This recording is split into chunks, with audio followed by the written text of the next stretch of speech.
Folks, Black Star Network is here. Hold no punches. I'm real revolutionary right now. Support this man, Black Media. He makes sure that our stories are told. Thank you for being the voice of Black America, Roland. Stay black. I love y'all. All momentum we have now, we have to keep this going. The video looks phenomenal. See, there's a difference between Black Star Network and Black-owned media and something like CNN. You can't be Black-owned media and be scared. It's time to be smart. Bring your eyeballs home. You dig?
Boy, y'all better buckle up for today's show. It's Monday, October 28th, 2024, coming up on Roland Martin Unfiltered, streaming live on the Black Star Network. My goodness, Donald Trump's Madison Square Garden fascist rally unleashed harsh criticism, racist commentary about Latinos, Puerto Ricans, black people, you name it.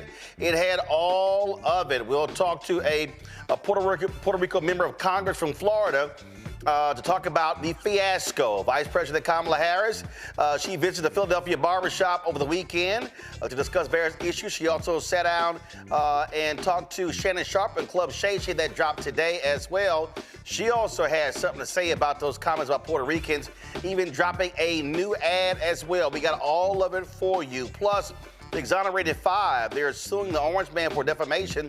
We'll talk to one of the attorneys who filed the lawsuit, and the only Louisiana State Trooper who contributed to Ronald Greene's death has pled guilty. We'll talk to Ronald Greene's mother about that decision. Y'all, lots to talk about. It's time to bring the funk on Roland Martin Unfiltered. On the Black Star Network, let's go. He's got it. Whatever the miss, he's on it. Whatever it is, he's got the scoop, the fact, the find. And when it breaks, he's right on time and it's rolling. Best believe he's knowing. Putting it down from sports to news to politics. With entertainment just for kicks, he's rolling. It's on go, roll, roll, y'all. It's rolling Martin, yeah. Rolling with rolling now. He's funk, he's fresh, he's real, the best, you know he's rolling Martin now.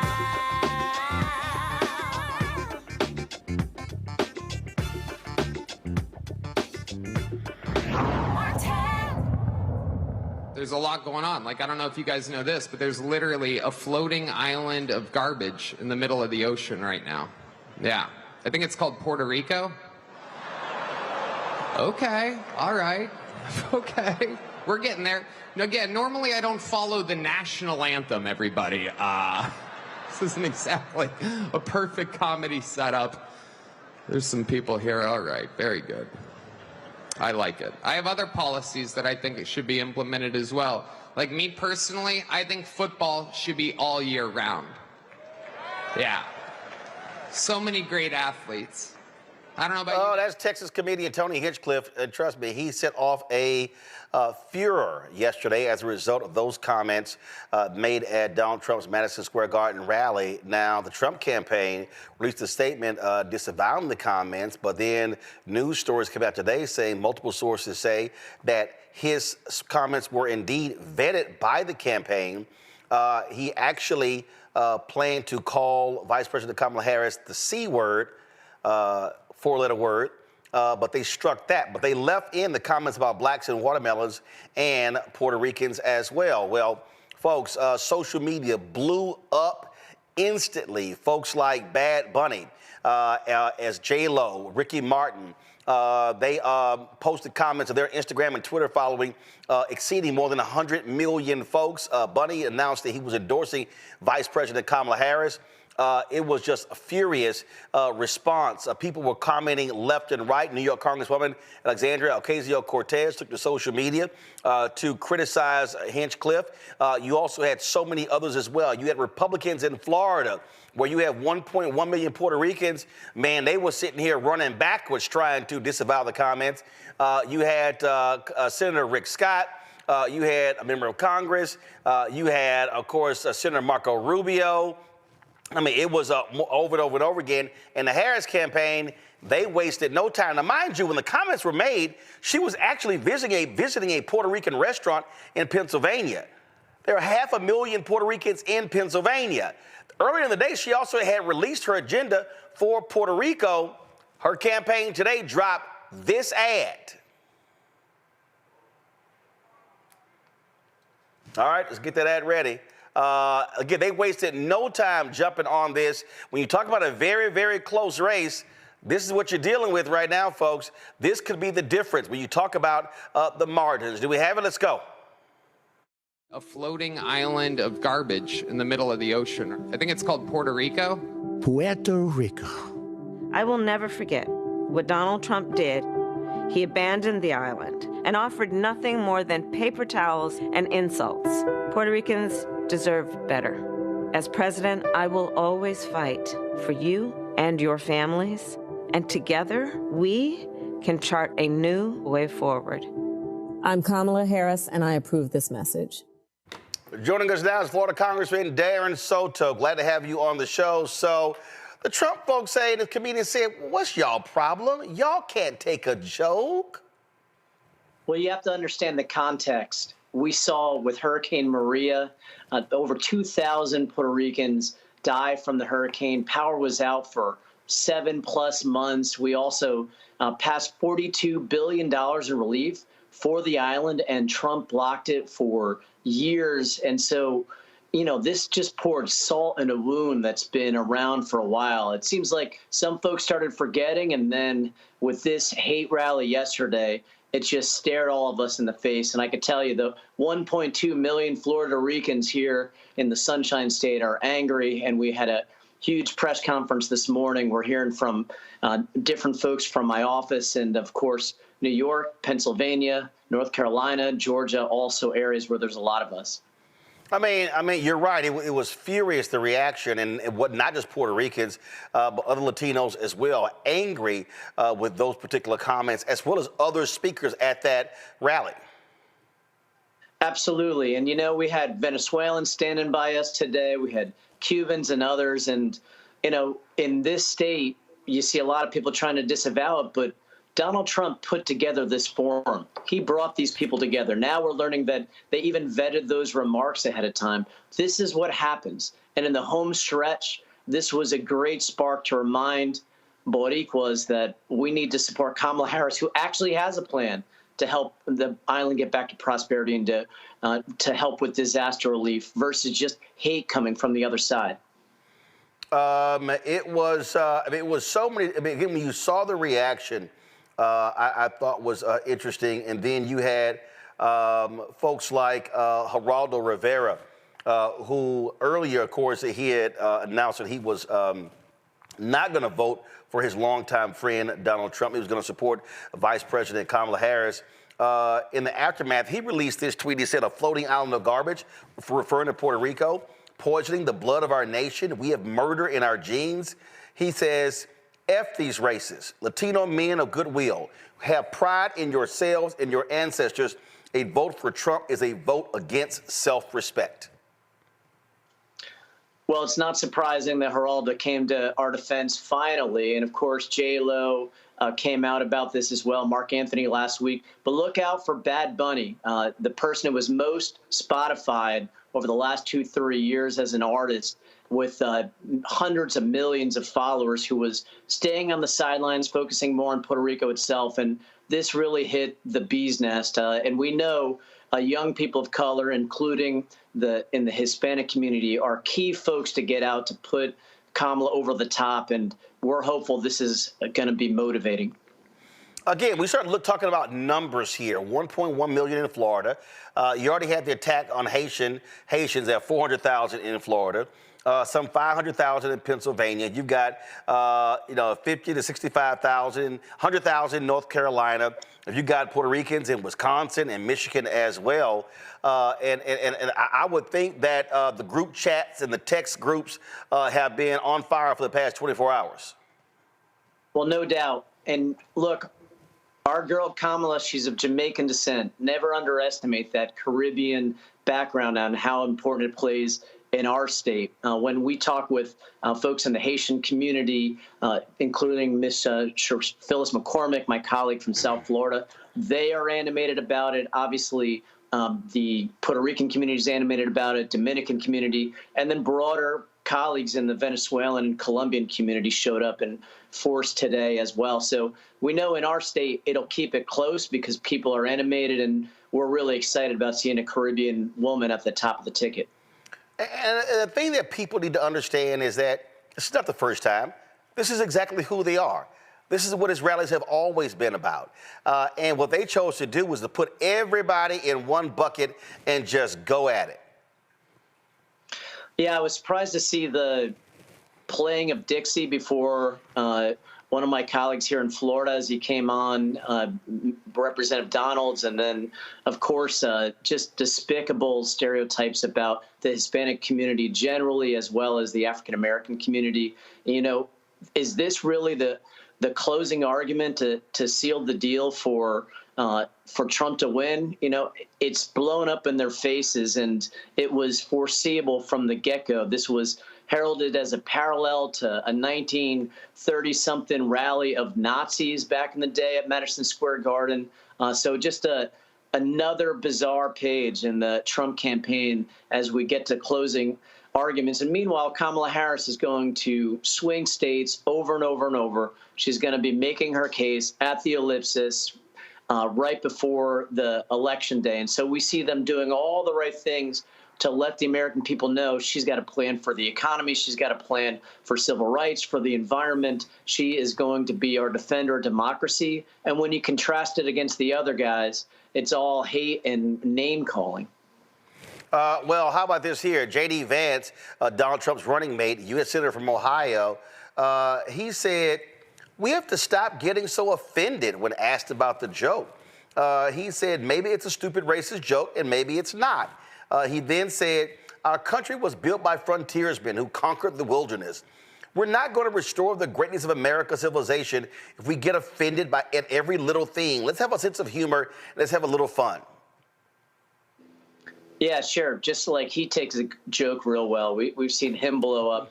But look, this is the Trump two-step. They float out a racist joke or a racist comment to rile up their base, and then they come out with some hollow apology or why are you offended by that?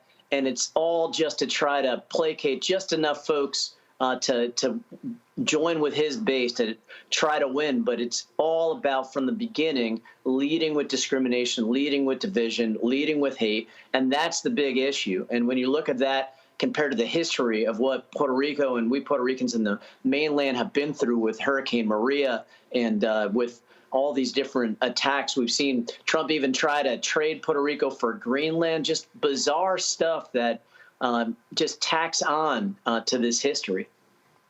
Well, absolutely. And I just think that it's important for people to understand when you have Stephen Miller saying up there, you know, America's for Americans, as if America didn't have immigrants to start with. I mean, there is no America without immigrants. There is no America, and I'm going to deal with Dr. Phil in a second by saying, oh, America was built with hard work, not DEI. I think was also built by a hell of a lot of work and some free labor, people of African descent who were enslaved.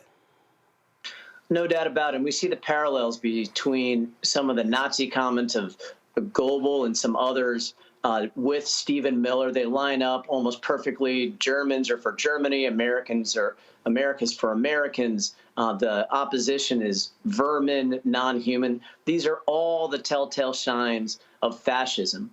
And in our history, there's been just enough Americans that do the right thing to finally bring our country forward in many instances, whether it was the Civil War, whether it was during World War II. And now we're going to have to rise together again, just like we did in 2020, to avoid a fascist future for our nation. Well, absolutely right.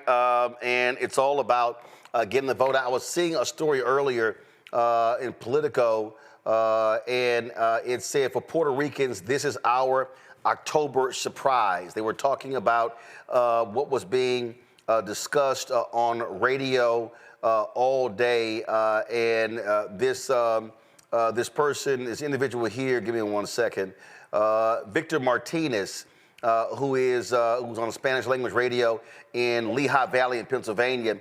He said he's of Puerto Rican descent. He said For Puerto Ricans, this is our October surprise.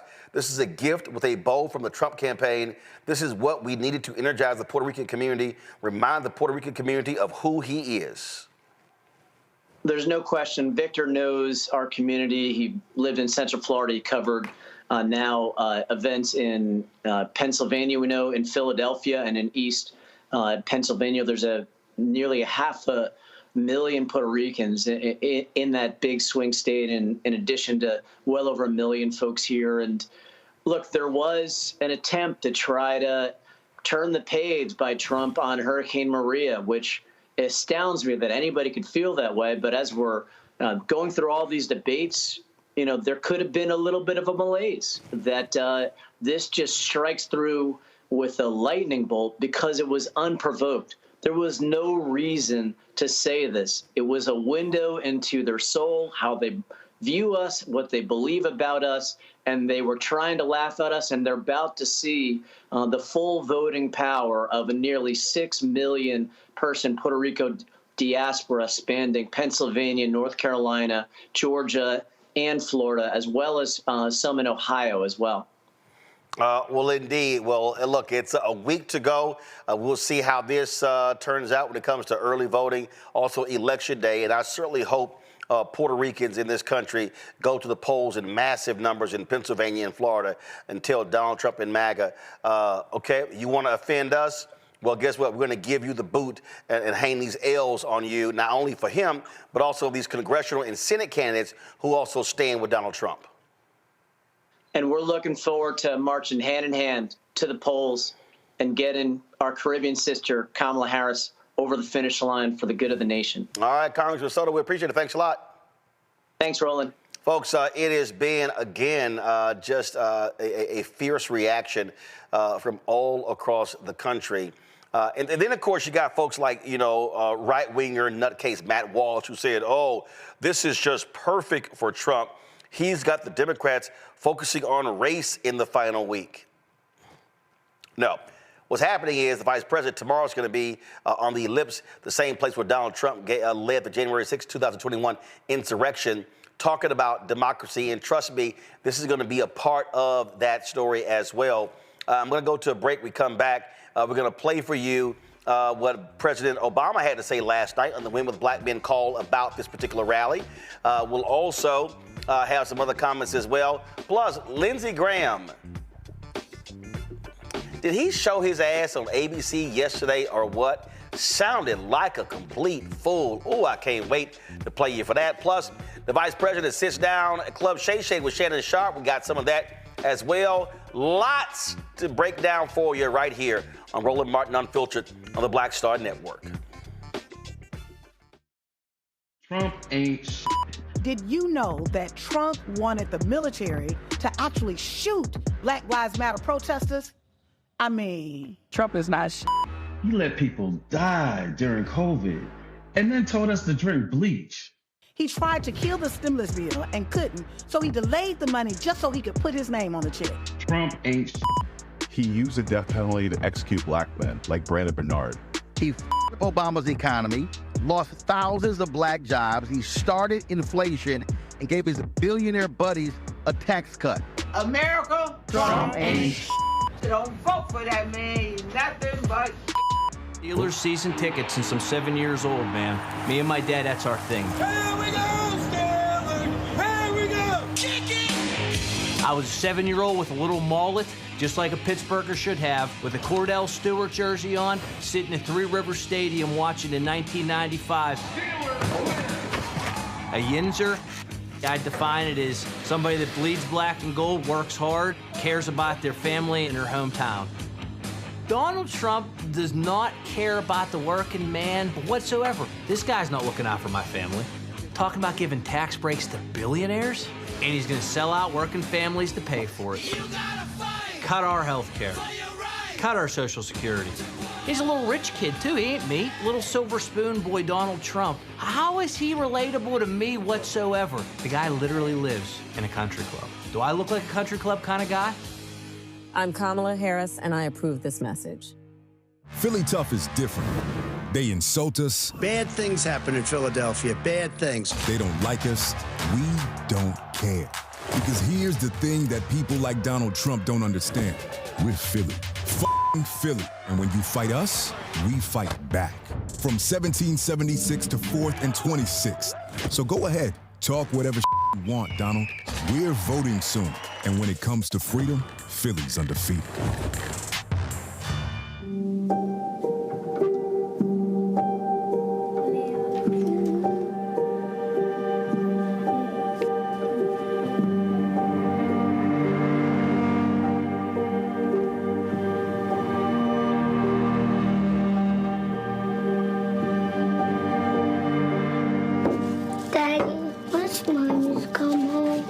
How am I supposed to tell him?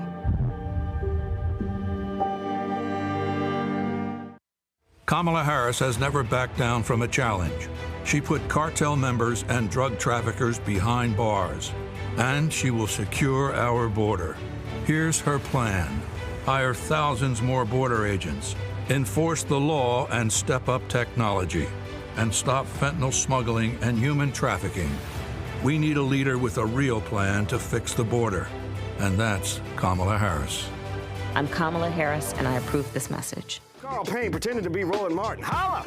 You ain't got to wear black and gold every damn place, okay? Ooh, I'm an alpha, yay! All right, you're 58 years old. It's over. And you are now watching Roland Martin Unfiltered. Uncut, unplugged, and undamn believable.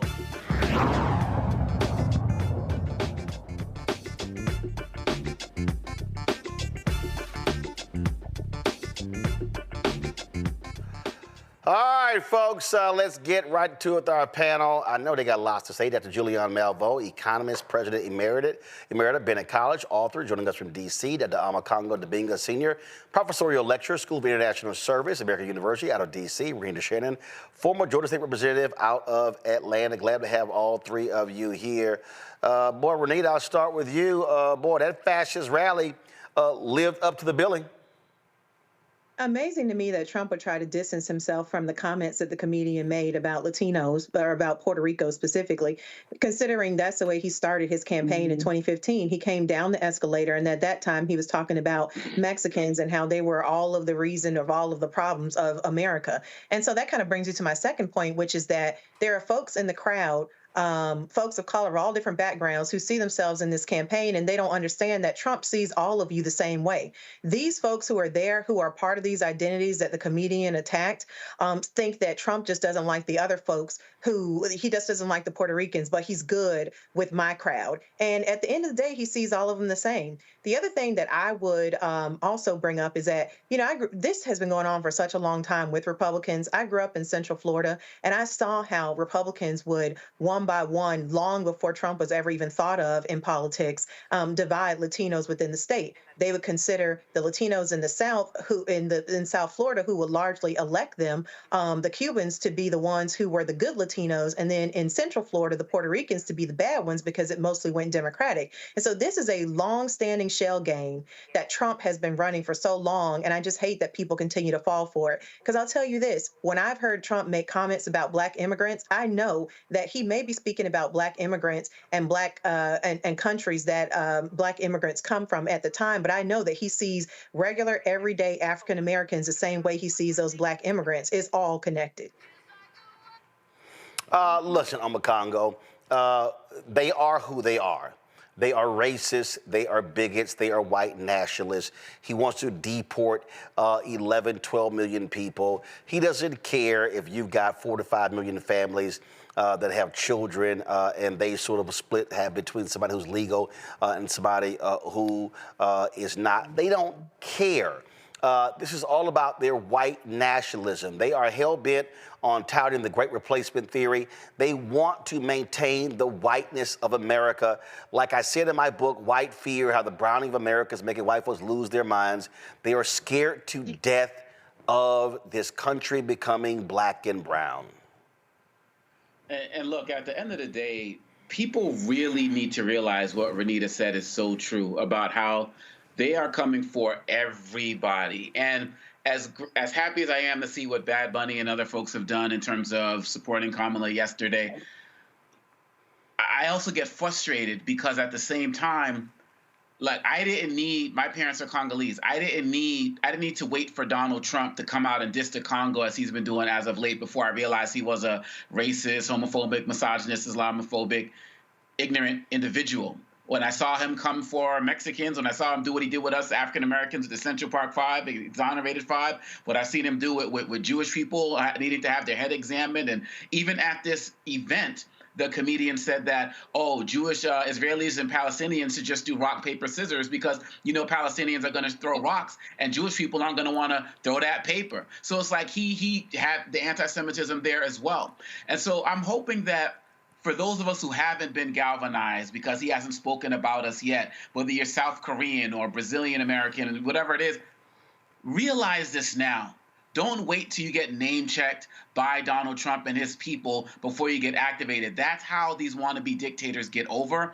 People who are dictators across the world, and what Trump is trying to do now as well. So as we go into this final stretch of in the next week, this is really time for everybody to really see what's on the line right now, because if we don't see it now, we never will. That was a 1939 Nazi replication march. He got everything he wanted. You had Stephen Miller saying, America for the Americans, but yet Donald Trump's wife is right there. And of course, but she's white, so that matters, right? That makes a difference. Of course, Donald Trump said, oh, I could be on the beach with my white skin. I mean, they're throwing it all out there. They don't care right now. The question is, are we going to fight more and be more energized to fight to save this democratic experiment than we are going to be afraid of Trump and his dictatorship? That's what we're going to find out in a week, Roland. Well, Julian, the folks at the Bulwark report that 4 different Trump campaign sources say they approved of the remarks by this comedian. He actually had planned to call, I'm only going to say this because what they're quoting, he planned to call Kamala Harris a cunt. But the campaign pushed back on that. Campaign staffers say that all speakers had to submit drafts of their speech before it was loaded into the teleprompter. And they forced him to remove the C word, but nothing else. I mean, so this notion that, somehow they were offended. No, they weren't. They accepted this. They knew exactly what he was going to say. They approved of it. Absolutely. I mean, this is so absurd, Roland, at any number of levels. We're not going to talk about the C word. Trump and all of his colleagues are coarse, unlettered, ignorant MX. I mean, just coarse, unlettered, ignorant. And to talk to a woman of the vice president's stature or to refer to her in that manner is beneath anything that we can really think about. But now let's talk about the island garbage or Mr. Trump has systematically exhibited his disregard for people who are other, be they disabled, be they are differently abled, be they women, be they Black, GBLTQIA, Latino. We know what he has done. The throwing of the paper towels in Puerto Rico, back when that hurricane occurred, that had to be like a very low blow, but this is an even lower one. And I'm glad you shared the information about the teleprompter, because you and I and many of us who cover these things know you don't just get to run your mouth. I mean, he can run his, but most people have to submit their comments. And so the submission passed muster because this is who Mr. Trump is. What has to happen? And we got a week. We've got a week. I don't know who gets swayed and who doesn't. I just saw some polling information that said that Latinos, I think it was 51 or 2% for him and 40-some percent, 47, 48 for the vice president. Seriously, y'all? Seriously? But the fact is that it's not just that community. We hear from some Black people. We hear from some, Asian Americans. Matthew Brown, who's been covering for Politico, has written about Native Americans and others. And in each of these communities, you get a slice of people who say they prefer that man. And I just want to know, is your self-hate that deep? Yeah. And then just for a minute. It is. I mean, it is. No. I got to pull this up because, again, I don't want to talk about this the whole time. Today, the vice president was all over media. She talked to Dee Dee in the mornings. She taped the interview with the Breakfast Club, airing tomorrow. She sat down with Shannon Sharp with Club Shay Shay on Friday. That's airing. That which aired today. It dropped at midnight. The audio podcast dropped on YouTube around noon. Here are a couple of things that she said in that interview.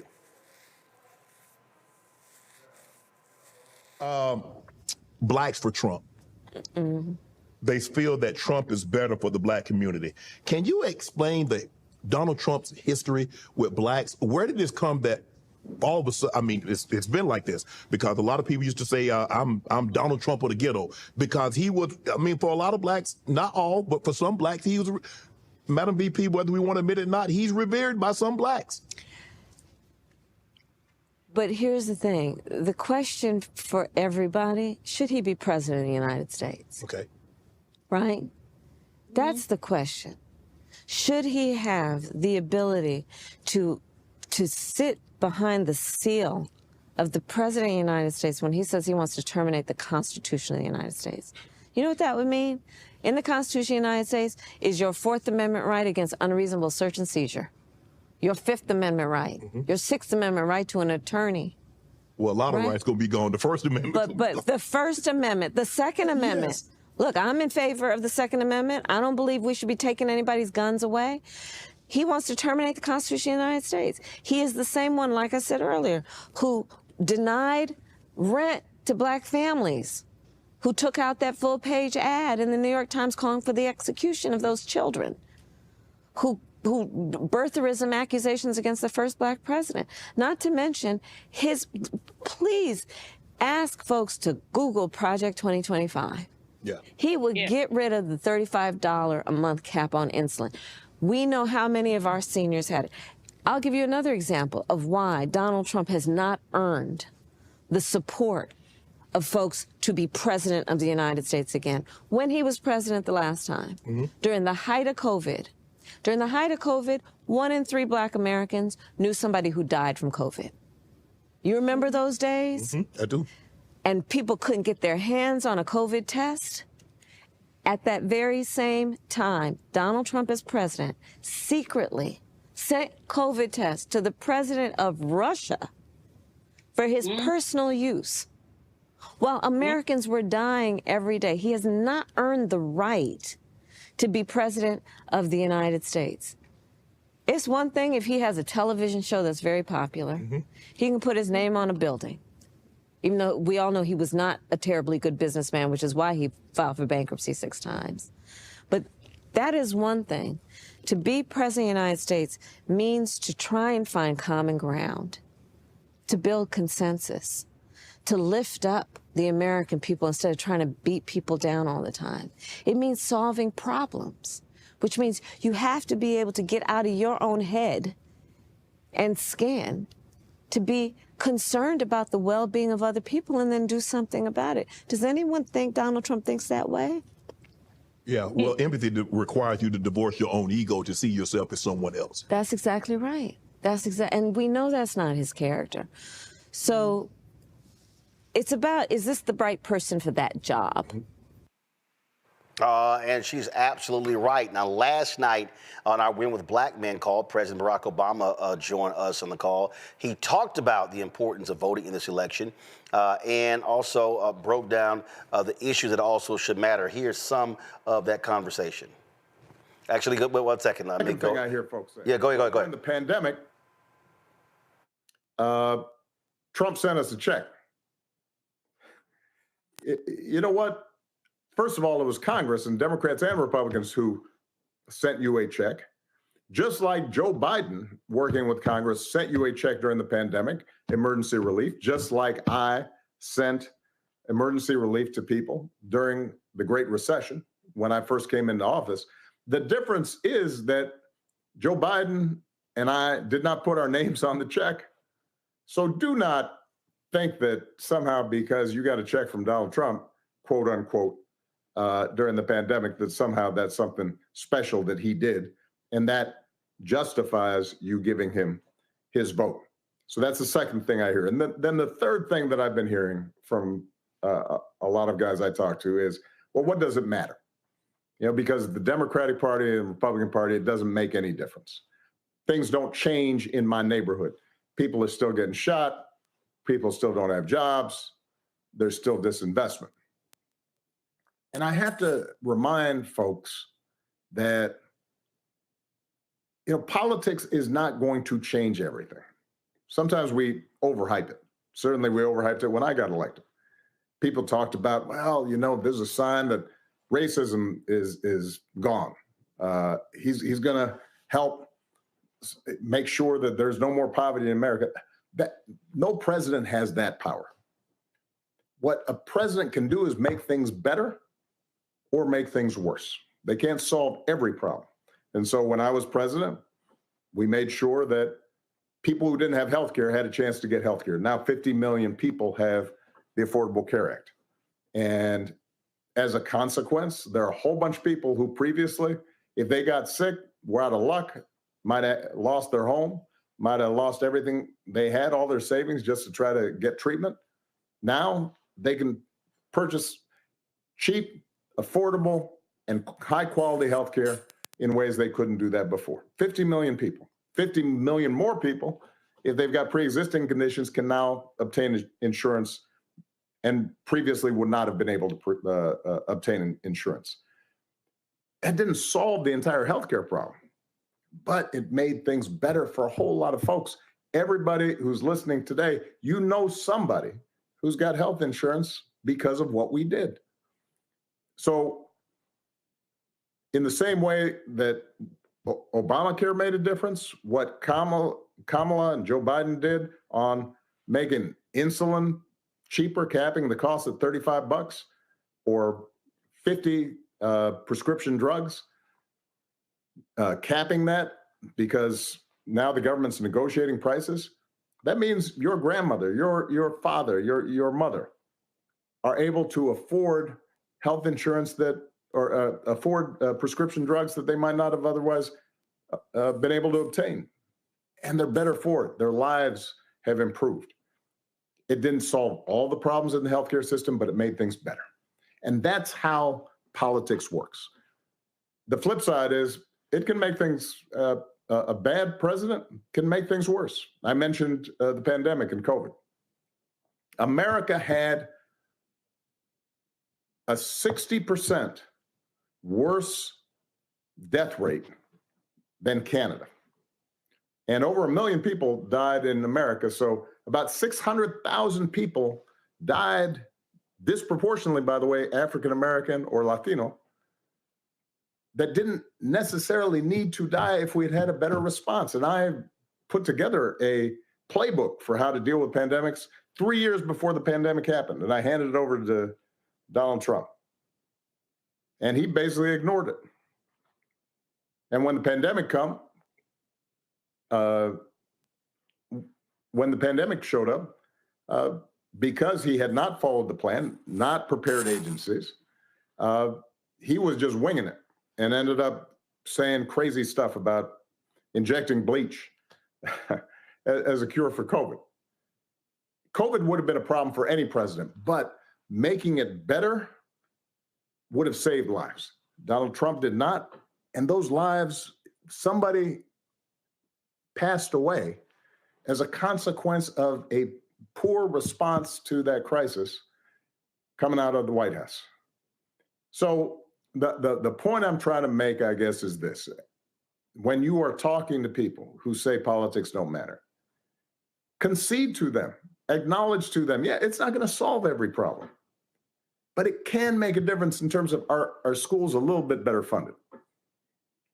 Are there more Pell Grants out there to make college a little bit more affordable? Are we going to maintain the progress that we've made and build on it when it comes to making sure our communities have health care, preventive care, checkups? And as Michelle talked about yesterday, are we going to make sure that our mothers, our daughters, our sisters, that they have access to basic reproductive health care that is so vital to them? And we're already seeing an increase in infant mortality since the Trump abortion ban got adopted essentially in 20 states. I will close with this. You know, we don't have what's called direct democracy. You know, we don't vote on everything. We vote for people to then represent our interests, and a president is supposed to represent all the people, and you know, has got a million decisions that will come before him or her.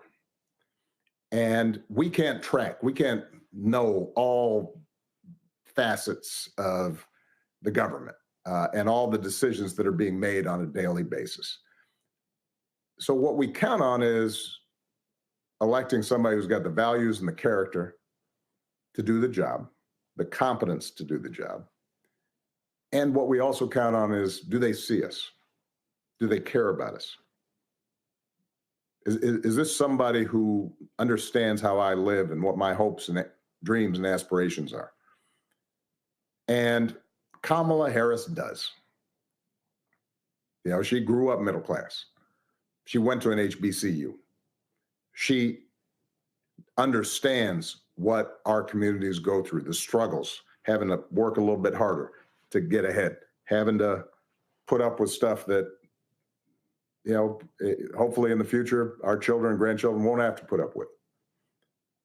And in contrast, Donald Trump has shown utter disrespect and disregard for our communities, and for Black men specifically, throughout his career. I mean, this is somebody who took out a full-page ad calling on the Central Park Five to be put to death. Somebody whose family made money not renting to Black people, and was taken to court by the government because they didn't want to rent to Black people. That's what he has displayed. Remember, he came into politics most recently by suggesting I was not born in the United States. I mean, that wasn't subtle. He was sending a message that real Americans are different from y'all. And the one thing I know is that you can't have somebody representing you who doesn't see you and respect you and is not going to have your experience, your concerns in mind as they're making these decisions. So, look, bottom line is, if over the next few days, and we only have a few days left, you are reaching out to people who are suggesting that this doesn't matter, or heaven forbid, are thinking that somehow Donald Trump has the answers to what ails our communities, it's going to be your task to educate them, because a lot of them are basing what they are thinking about this race on what they're seeing on TikTok. And I don't have the capacity to reach them. Even if they like me, they may not hear what I've got to say, or they may think, man, his life is so different that he can't relate to where I'm at. The most credible messengers for this campaign in these closing days, hours, minutes is going to be all of you. You talking to your friends, relatives, people in your communities, your coworkers, your ability to speak to them in real talk about what's at stake and why this is so important is going to make all the difference. And if you all do that, I promise you, Kamala Harris is going to be the next president of the United States, and we can build on the progress we've already made and look forward to a much brighter future. So I appreciate all of you. And thank you for the extraordinary work you guys are doing. I'm proud of you. President Obama, can I ask you a question? Yes, you can. You talked about when you came in, the crisis that we were in, it was because of the housing crisis. I mean, it was 53% of Black wealth was wiped out. And you tried to deal with that, and we didn't build a lot of homes, frankly, between 2010 and 2019. Can you talk about why her plan to build 3 million new homes is so important to deal with the rising price of rent, things like that? it's vitally important. We never fully recovered from what happened in 2008, 2009, because not only did the housing market collapse and suddenly all kinds of mortgages were underwater and prices plunged, but essentially developers said, we're not going to go take the risk of building new housing. And so they pulled back. There was a lot of excess inventory. And what they started getting comfortable with was the idea of just building luxury housing that was for the people who still had a lot of cash, and not building a lot of affordable housing. And look, there's some work that we need to do, and Kamala is committed to doing this work, not just to financing the construction of new homes, but also making sure we get rid of some of the red tape and regulations, even in democratically controlled cities, that say, all right, we're zoning so that it has to be single family homes as opposed to multifamily units, which are cheaper, but provide people the ability to get a foothold into the housing market. She's got a concrete plan. It is a sound plan. Again, I want to make sure that we don't overhype this.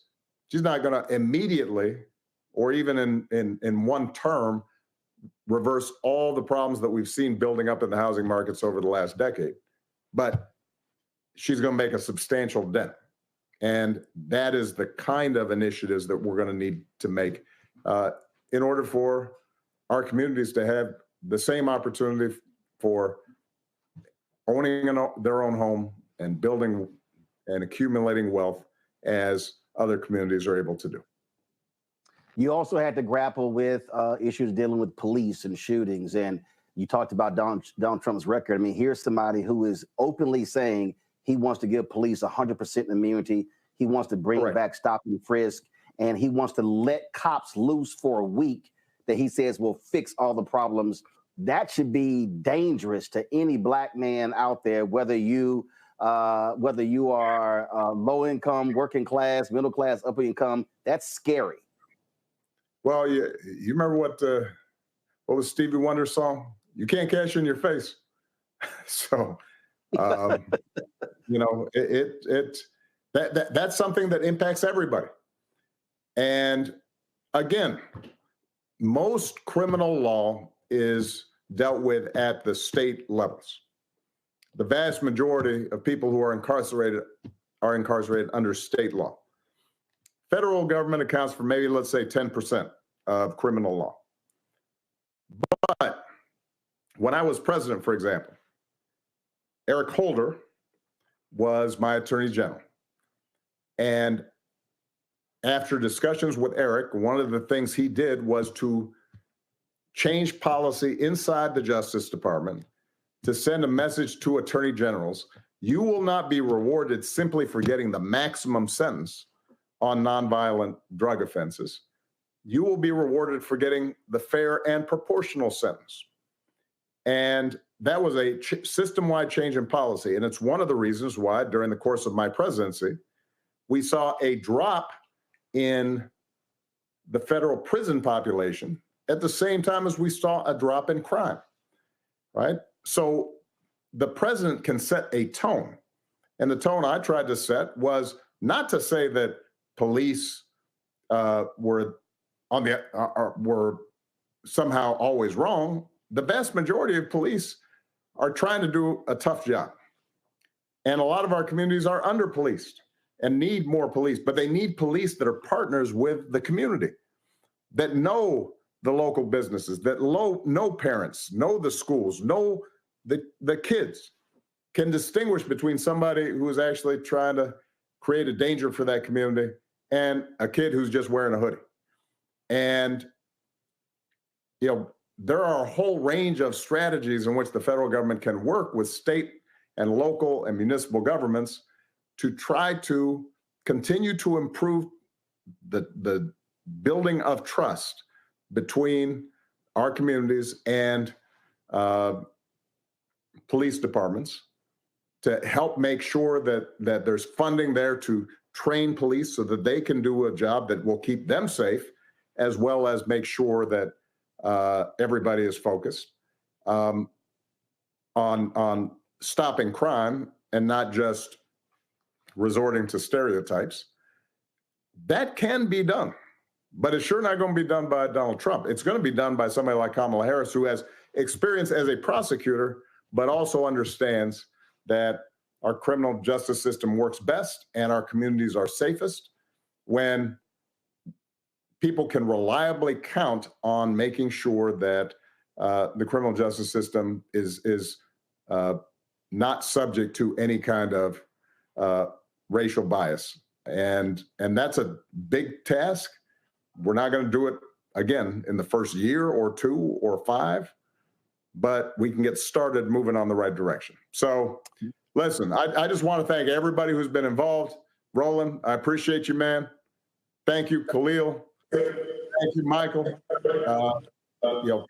Quinn, everybody who's been involved, everybody who's out there, All right, folks, if you missed that call last night, simply go to our Black Star Network app or go to our YouTube channel and you can check it out as well. Going to a break, we come back. We got lots more to talk about on the show. You got a Kamala Harris rally happening live in Ann Arbor, Michigan. We're going to go live there. You can check it out right now. You can see that right there. We're going to talk about the case of the cop who pled guilty in the case of Ronald Greene. We're going to talk about that. It's a lot we got to break down, folks. We are 8 days away from Election Day. Don't forget, it's critically important for you to vote. You're watching Roland Martin Unfiltered right here on the Black Star Network. Trump ain't shit. Did you know that Trump wanted the military to actually shoot Black Lives Matter protesters? I mean, Trump is not shit. He let people die during COVID and then told us to drink bleach. He tried to kill the stimulus bill and couldn't, so he delayed the money just so he could put his name on the check. Trump ain't shit. He used the death penalty to execute black men like Brandon Bernard. He f***ed Obama's economy, lost thousands of black jobs. He started inflation and gave his billionaire buddies a tax cut. America, Trump ain't shit. Don't vote for that man. Nothing but Vote Kamala Harris for president. Disastrous, alarming, a plan that shreds American values. That's what independent news sources and conservatives are saying about a proposal from right-wing extremists called Project 2025. It would threaten hundreds of thousands of jobs created by the Clean Energy Plan, give massive tax breaks to big oil, and roll back protections that keep corporations from poisoning our water with toxic chemicals. Project 2025, a dream for them, a disaster for you. The overturning of Roe almost killed me.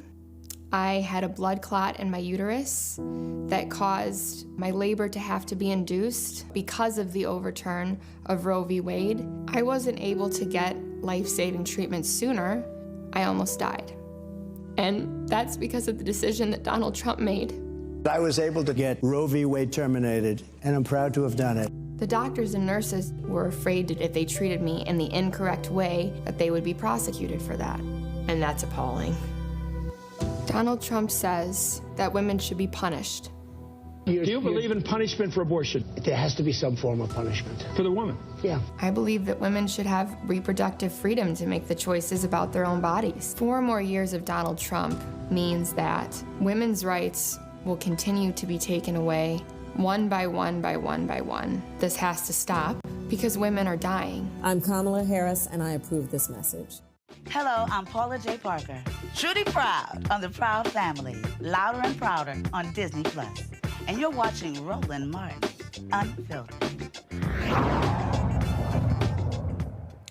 Donald Trump has consistently trashed the Exonerated Five, formerly known as Central Park Five. Remember, he took a full-page ad out in the newspaper calling for them to get the death penalty. In the last election, he stood with his comments that they were involved and were guilty of the rape, of the 1989 rape and assault of a woman jogging in Central Park. They spent years in prison before their convictions were overturned in 2002.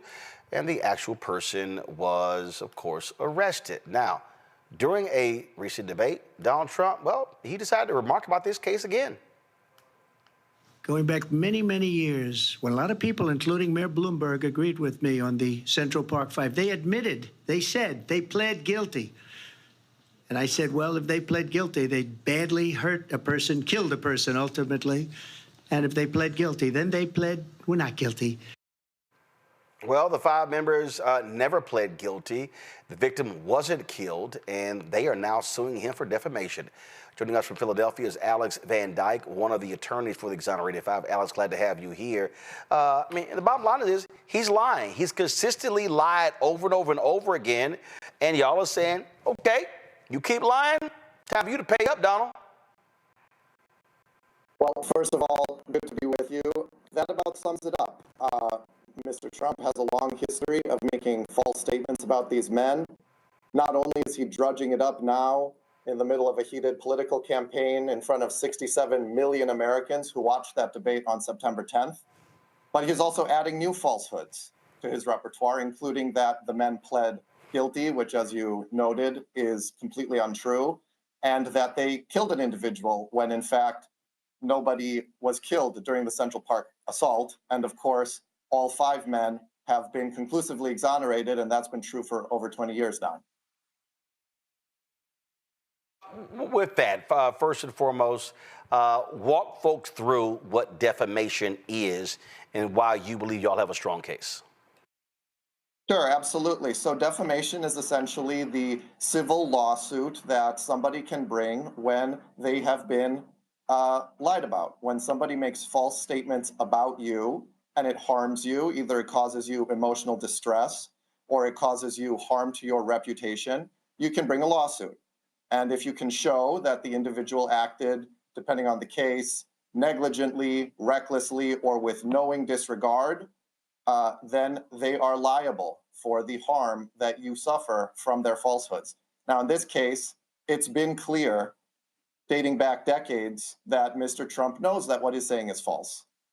He's familiar with this case. He's been familiar with it from the beginning, and he is knowingly spreading falsehoods about these men. And that is defamatory. Has there been any response thus far from Trump or his lawyers to the lawsuit? From Trump's lawyers, there has been no response. As soon as we filed it last Monday, an individual from his campaign, a campaign spokesperson, came out, and we found that to be very unfortunate that he chose to have a campaign spokesperson respond rather than an attorney. Really, this is a civil lawsuit. This is not a political stunt. He should have his attorney come out and answer these charges. Is what he said true or not true? Absolutely. Well, just like E. Jean Carroll, got to have his day in court, and I can't wait till he has to answer to this for all of the lies that he has publicly told, and he has lied repeatedly about the Exonerated 5. Absolutely, and we are looking forward to our day in court. All right, Alex, we appreciate it. Thanks a lot. Thank you for having me. Listen, I'm telling you right now, Congo, I cannot wait till all of a sudden he got to face the jury, go to court. They're gonna be like, oh, lies, show the lies, show the lies, show the lies, show the lies, and he got to answer to all them lies.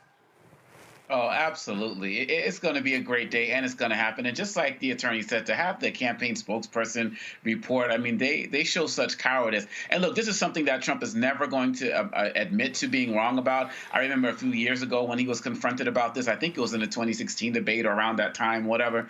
He said, oh, okay, if they didn't do it, what do you think they were doing at that time? Playing chess? Like, he never cared about the lives of these individuals. And we were talking about Puerto Rico, you know, one of these brothers is Hispanic as well. So it's just like, once again, he's always had a history of targeting Black and Hispanic people.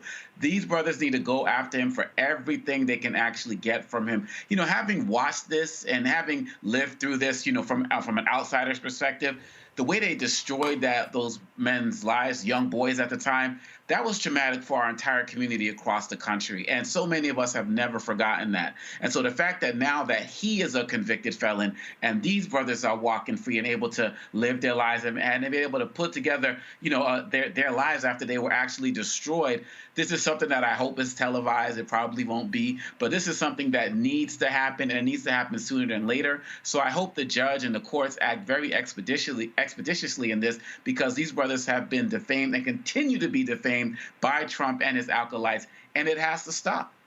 Absolutely, and I can't wait till he has to pay up. And so he's going to lose next Tuesday, Julian, and guess what? We're going to see a lot of his ass in the courtroom. Well, he got so many court cases pending. He's got to deal with his federal fraud charges. He's got to deal with election tampering. He's got so many things to deal with, and this is yet another. This one is really important, though, Roland. I remember vividly getting hate mail after I wrote a piece in USA Today when this happened. The term they were using was called wilding. So these young men theoretically were wilding through Central Park and, abused this woman, etc. There was never any proof. And, I wrote a little piece, a little op-ed and said, well, where's the proof and why are you dealing with this? And my editor at the time said, we got a whole lot of hate mail here. I said, well, just keep it. I'll really need it. But like anything that has to do with race, people broke out racial lines. There were so many who were eager to believe that these brothers were guilty, and they were not. And now we know they're not, and Trump knows they're not, but he continues to defame them. Why? Because he can. Well, one of the reasons and that's why he's going to cut that check. He's going to cut that check. But you know what? People who are concerned about this, get your souls and everything else you have to the polls. Yep. I am so sick of talking to people who, I don't know if it makes a difference. Where have you been? Where have you been? Well, I hope that no one in the sound of my voice who has that nonsense on their mind. Not only do you need to go, you need to get some other people to go. I'm a Congo.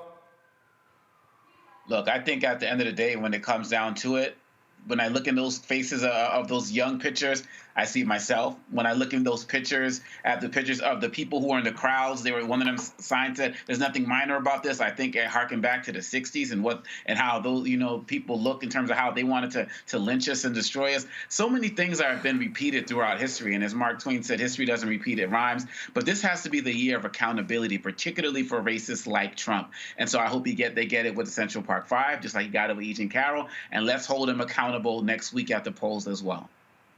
Absolutely.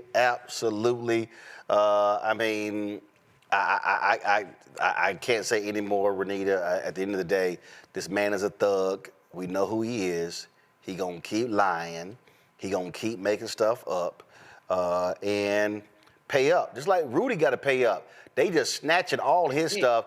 And those two sisters in Georgia. Renita, I saw a photo. Somebody had a photo the other day of Rudy in a wheelchair. And they were like, Ruby and Shay, that wheelchair probably $200. Get that one too. Get it. Yes, get it. Get all of it.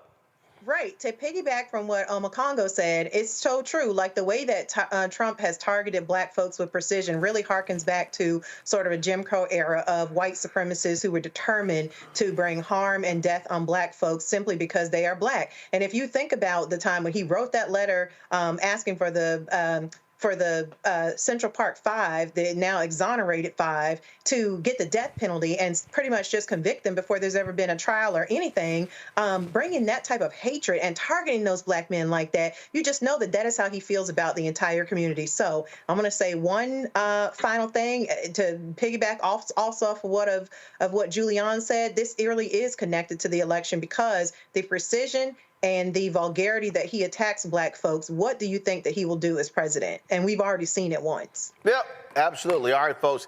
Got to go to a break. We come back. Man, this white man dropped this video speaking to other white men, and I got to show it to y'all.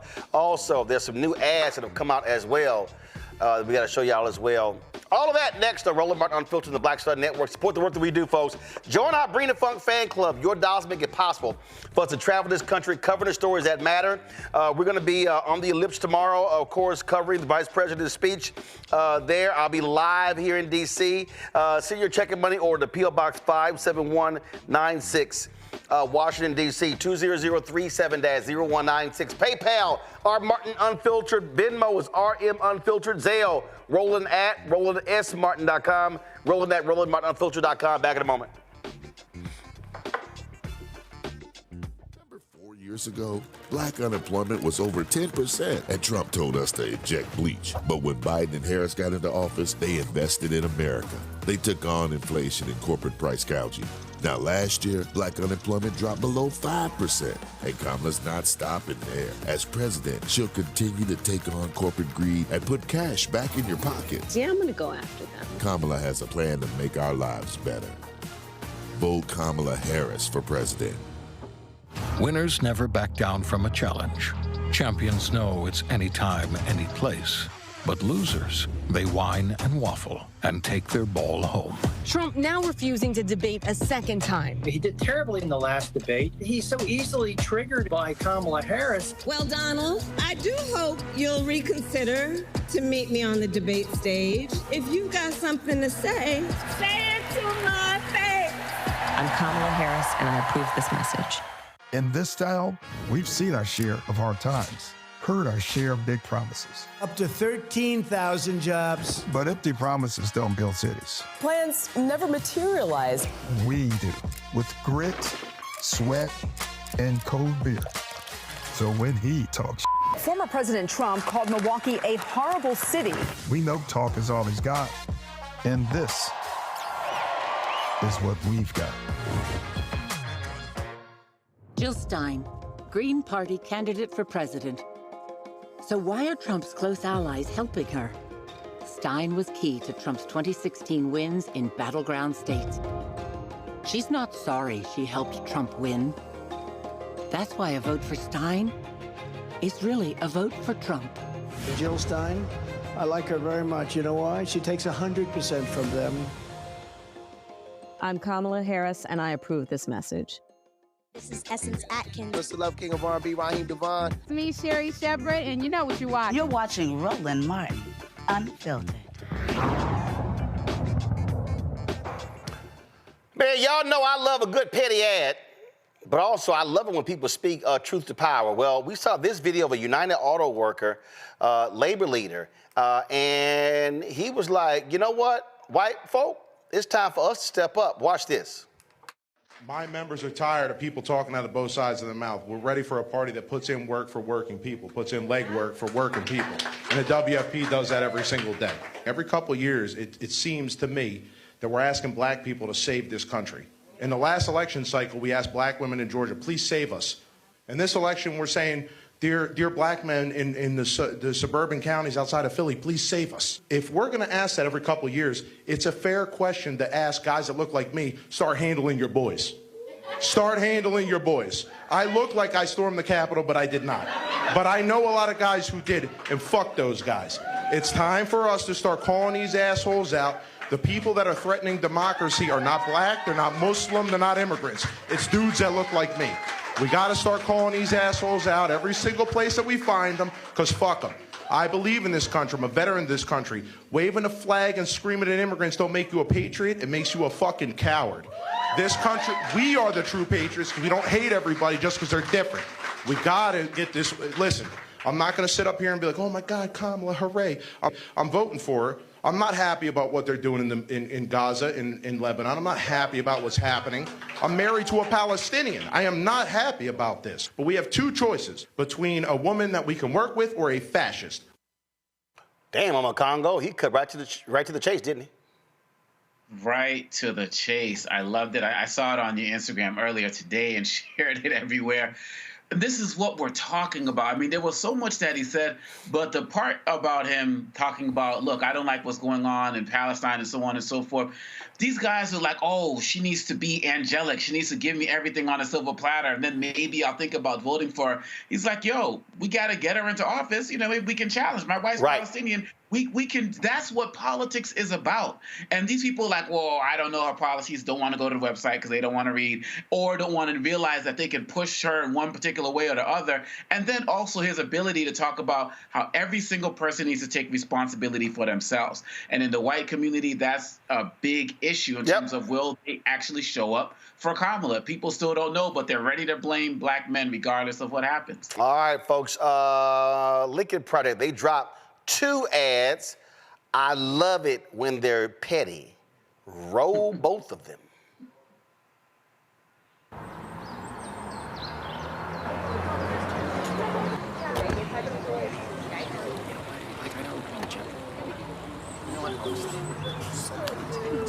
You still voting for him?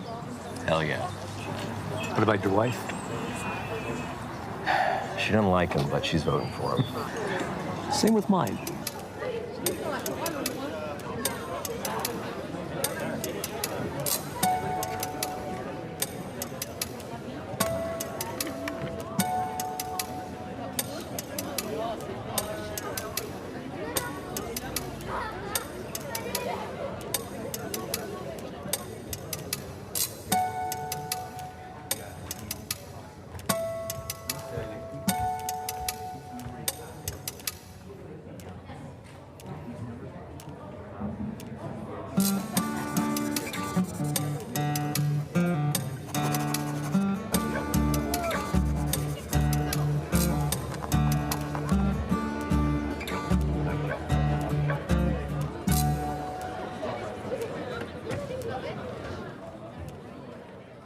I love that ad, Renita, because I saw a story the other day, a white woman, 81 years old, her husband wouldn't let her vote. She said, well, he dead now, so now I'm voting.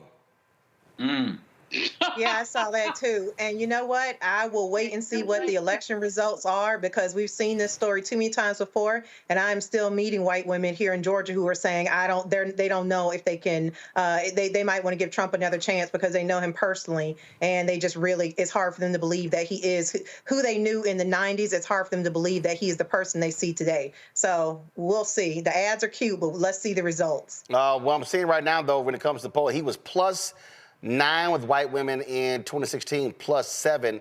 And according to existing polls, they are tied. So as you said, we shall see. All right, I love this petty ad for the Lincoln Project. Roll it.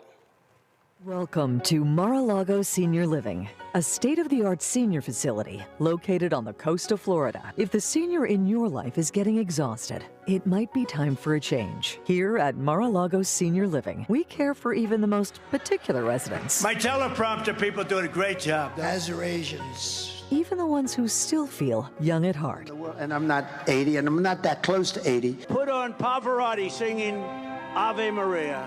Many residents find their favorite music comforting. If the senior in your life tends to wander off, our round-the-clock care has you covered. Mar-a-Lago Senior Living. Watch the Florida sunset while you sundown. All right, Julian, that was pretty funny. That's very funny, and it's very apt. It's right on time. I mean, the man does look like he needs to be institutionalized somewhere, either in a senior living facility or perhaps in a mental institution, not to disparage anybody's mental acuity. But, you know, the Lincoln Project is funny. They are Republicans, but they have a great sense of humor, and they also know how to poke it at the orange man. Yep. And so we just have to applaud them. That's all. Just applaud them and say, yeah, y'all, we like it. Well, they also know how to put together great ads. All right, but man, Don Winslow, the book author, he is dropping a new video every day between now and the election. This is the one he dropped today. For more than 200 years, one thing has never changed.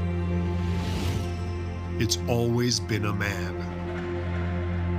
Until now. It's time. Embrace hope. Kamala 2024.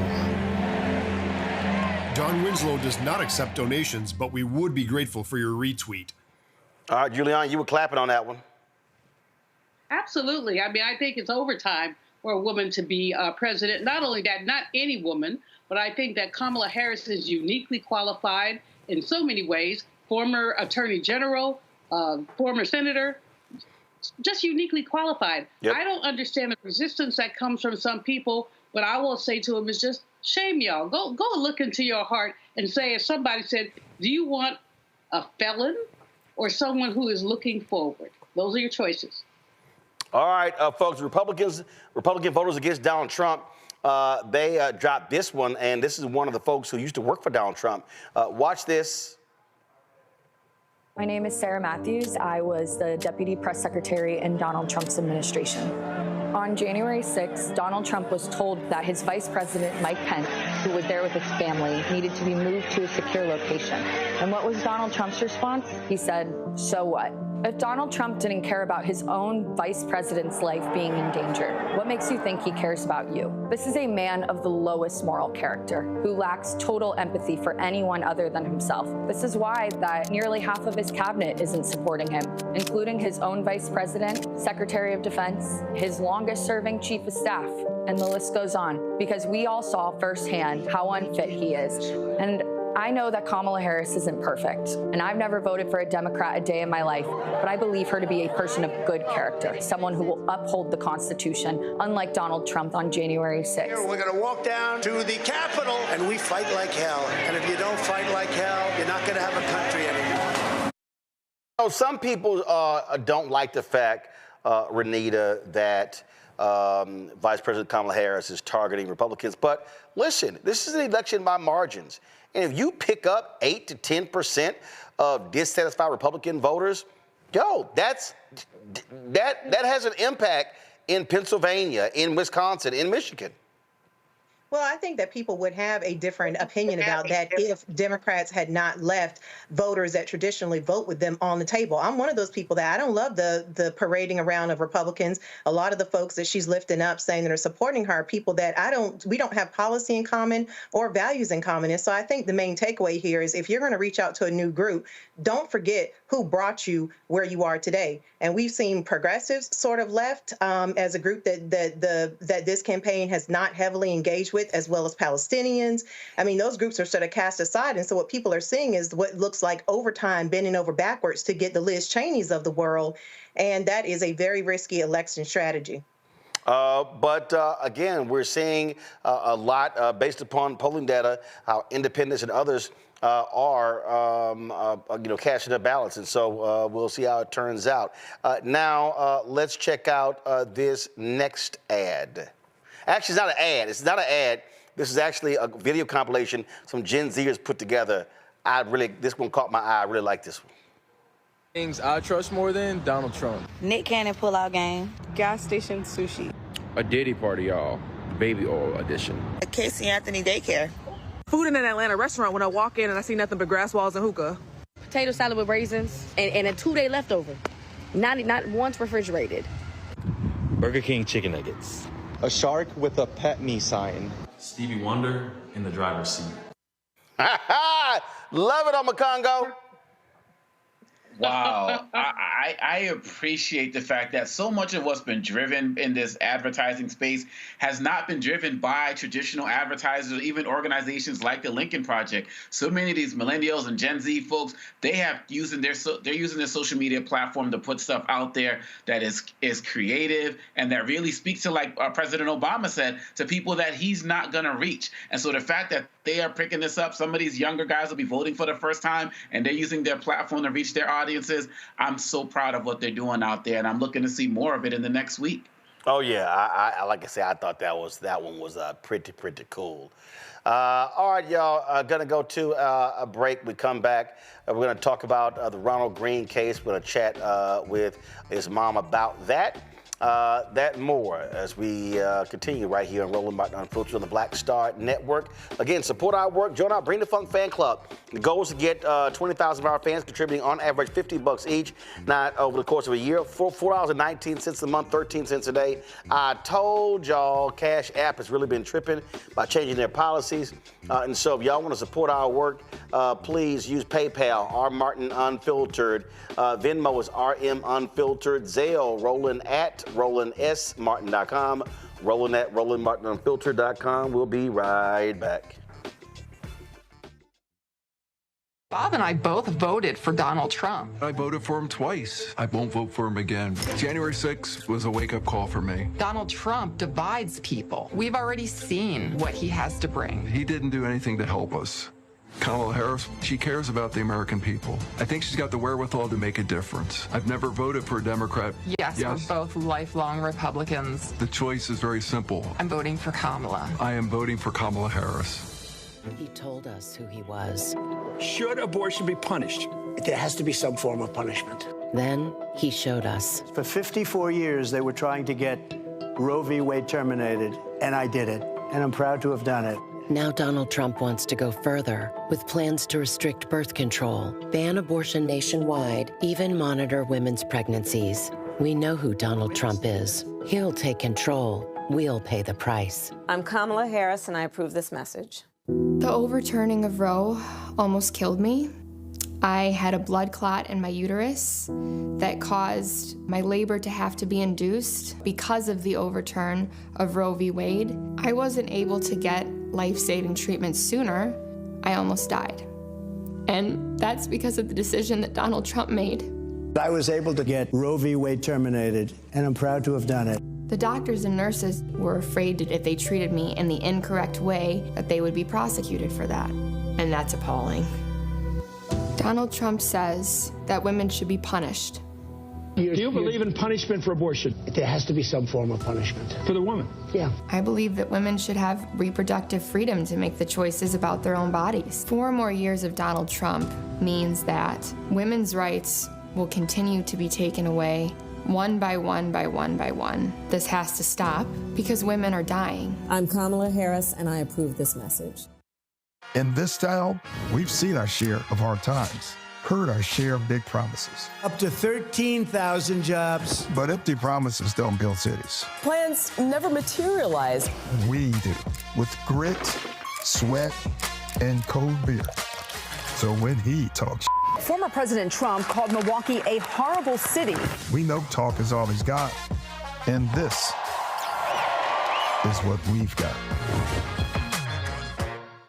It's really rich for Democratic leaders to say that Donald Trump is a unique threat to democracy when he peacefully gave over power. He is still saying he didn't lose the election. I would just ask that. Did he lose the 2020 election? Tim, I'm focused on the future. That is a damning non-answer.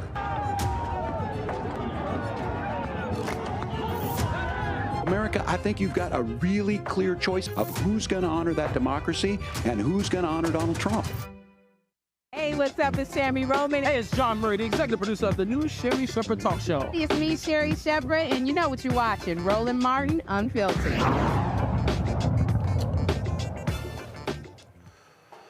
All right, a former Louisiana State police officer will not serve a day behind bars for his role in the 2019 death of motorist Ronald Greene. Corey York entered a plea of no contest to 8 counts of simple battery on Monday, the first case resulting in the Greene case to conclude from among 5 law enforcement officers initially charged.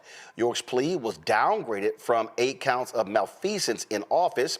A charge of negligent homicide had already been dropped. Now, as you can imagine, Greene's family was unhappy with the agreement. Mona Harton, Ronald Greene's mother, joins us now from Louisiana. Mona, this is just crazy. I mean, not a day. So what the heck? I mean, this is like a parking ticket. Or it's worse than that. It's worse than that. The fact that we've been railroaded, we really have. It's just unbelievable that the state of Louisiana would do that. They hold themselves high above the law. It clearly states that. We had whistleblower Carl Cavalier fired for speaking up on these killer cops. And every one of them stayed on the force. Every one of them have been given red carpet treatments. This is the state of Louisiana. This is true fact. This is policing in the state of Louisiana. And Mona, let's people need to remember, the cops lied about your son. They first said he died in a car accident, and then they lied. They covered up how he was murdered.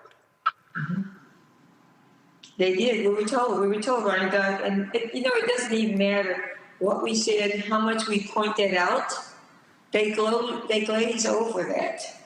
Nothing we said, nothing we've done could make the state of Louisiana turn this travesty.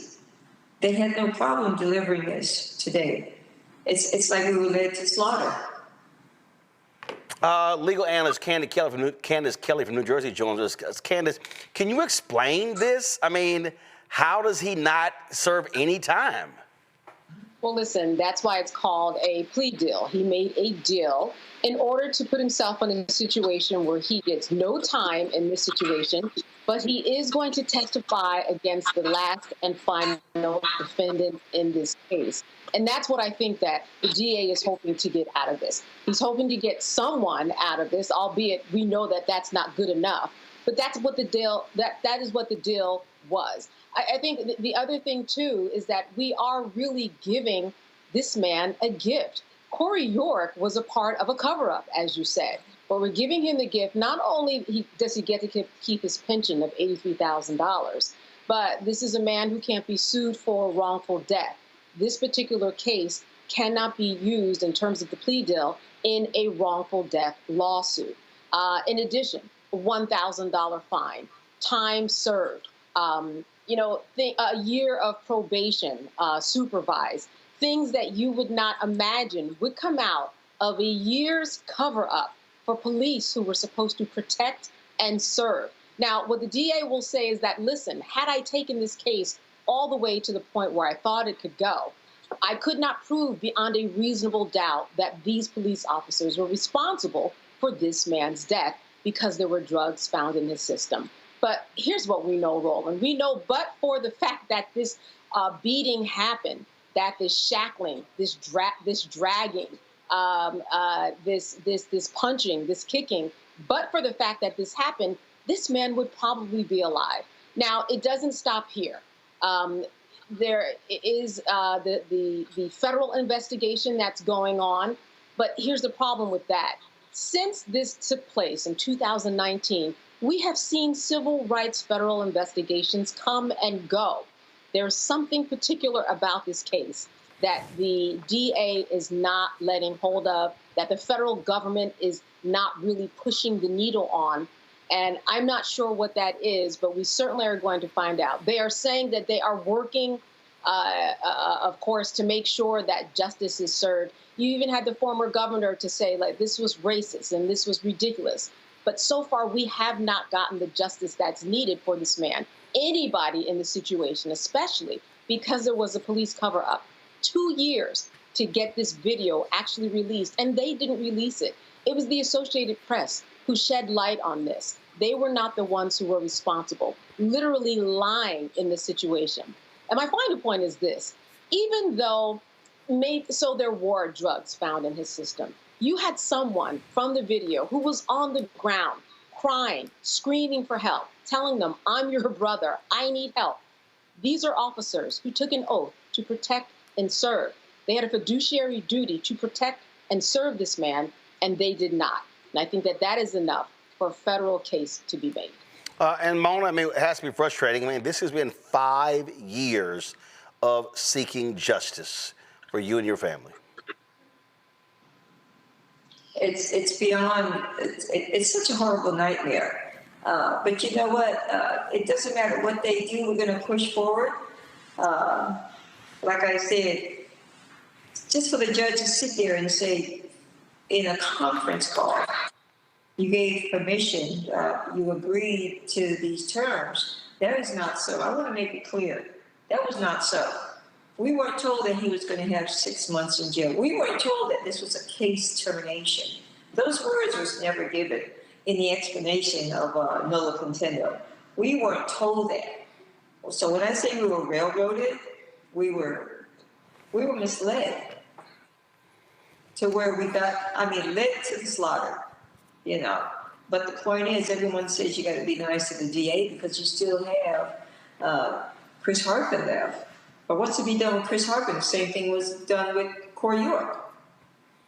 No one's paying attention to the beginning of the lies, no matter the cover-up. And this is huge. Everyone says you're dealing with the state of Louisiana. But what's happening in the state of Louisiana is a network of corruption, a network.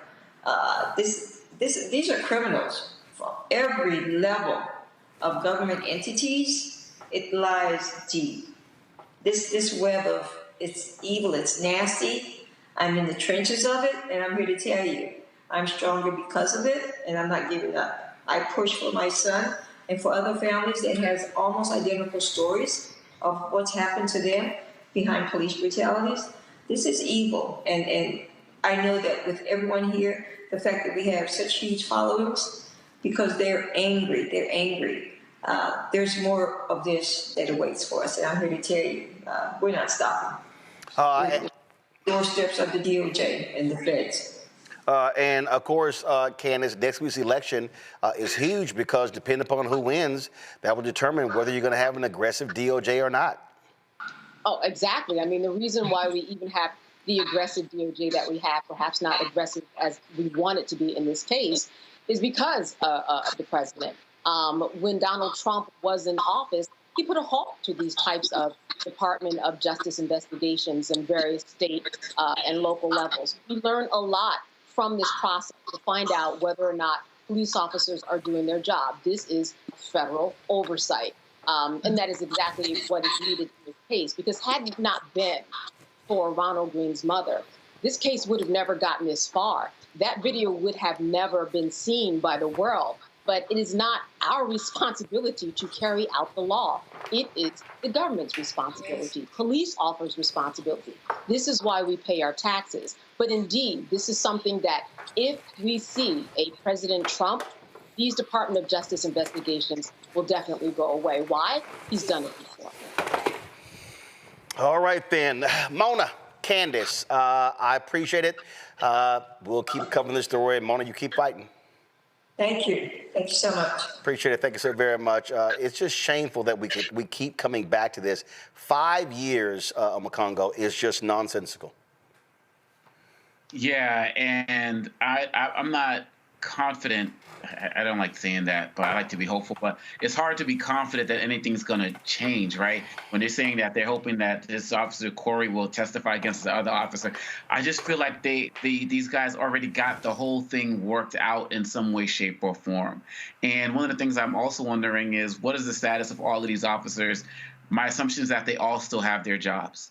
And this is another reason as we go into next Tuesday, a Harris administration will usher forward, especially if we get the House and the Senate, the George Floyd Policing Act, because I can guarantee that these 5 officers under a federal investigation would not be getting off as easily as they are. I mean, time served, or probation and community service and so on and so forth for lying, for covering up, and a life that was taken. I mean, come on, man. But this is a wake-up call for all of us. Just because there hasn't been a national case in the news as of late, it doesn't mean that our families and our communities are not still dealing with these on a daily basis, the ones that already happen and the ones that happen daily that don't make the news. We can never forget these families, and I appreciate what you and the Black Star Network are doing to continually uplift them. Yep. Rita. Yeah, this is so disappointing. And, obviously I can't speak for his mom, but just as an outsider looking at this case, it feels to me that the result of this so far with this officer is more of a slap in the face than if he had just not been convicted of anything. I feel like we've seen this before where police officers have on tape killed folks. There's no dispute about what happened. Right. And we see officers, they end up not convicting them. That's less of a slap in the face than what this is for him to get such a just slap on the wrist. And so, this is just so ridiculous. I really feel like my heart aches for the family, and I really hope that the federal government, I do hope that there will be some other piece of justice that will come, because this is it's terrible. Julianne, real quick before we go to the Kamala Harris rally, go ahead. Just ridiculous, just ridiculous. I'm with Renita. My heart breaks. This man, I mean, he had to do something, but all he gets, $1,000? He fined $1,000 and time served. It's just wrong. But you know what? Here's what we know. We have a slogan that says Black Lives Matter because so many people have said that they don't. And this is an example of saying that our lives do not matter. All right. Julianne Makongo, Renita, I really appreciate it. Thank you so very much. Folks, we're going live to Ann Arbor, Michigan. Here's Vice President Kamala Harris. And let me tell you why I love Coach Walz. As he travels to every corner of our country, meeting with people in small towns, big towns, everywhere in between, Coach Walz is always bringing the joy. He is always bringing the joy. He cares about people, he understands hard work, and he understands what it means to be a leader who lifts people up instead of trying to beat people down. That is Tim Walz. And Ann Arbor, I can feel the joy tonight. Thank you all so very much. And we have some other incredible leaders with us here tonight. Mayor Taylor, thank you. There you are. Deputy County Executive Turfy, I thank you so very much. Lieutenant Governor Gilchrist. Representative Dingell, a champion for this community. And let's also send Alyssa Slotkin to the United States Senate. We need her in DC. And I also want to thank all the labor, elected, and community leaders who are here today. And can we please hear it again for Maggie Rogers? All right. We got business to handle. Okay, so Ann Arbor, I have a question for you. Are we ready to do this? Are we ready to vote? Are we ready to win? Yes. And we will win. And we will win. So you just heard from the coach, early voting has started here in Michigan. You can vote early now through Sunday, November 3rd. And we need you to vote early, Michigan, because we have just 8 days to go, 8 days left in one of the most consequential elections of our lifetime. And as everybody here knows, this is going to be a tight race until the very end. So we have a lot of work ahead of us, but we like hard work.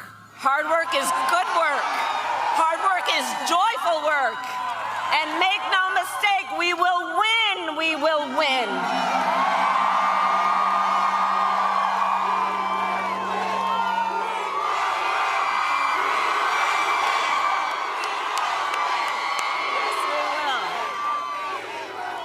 And we will win because together, and we will win, yes, yes. We can keep going all night. But one of the reasons we will win is because we are all in this together. We are all in this together. People from every walk of life, understanding that the vast majority of us have so much more in common than what separates us. And we here are fighting for the future. We are fighting for the future. And we understand the opportunity that we have before us to turn the page on the fear and divisiveness that have characterized our politics for a decade because of Donald Trump. We have an opportunity to turn the page and chart a new and joyful way forward where we tap into the ambitions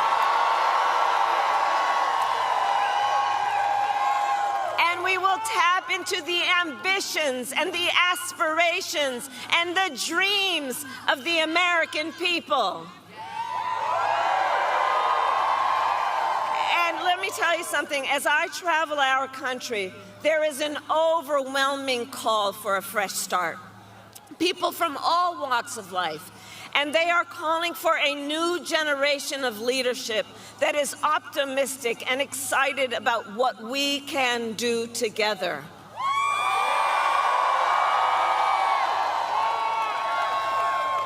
There is a yearning in our country for a president who will see you, who gets you, and who will fight for you.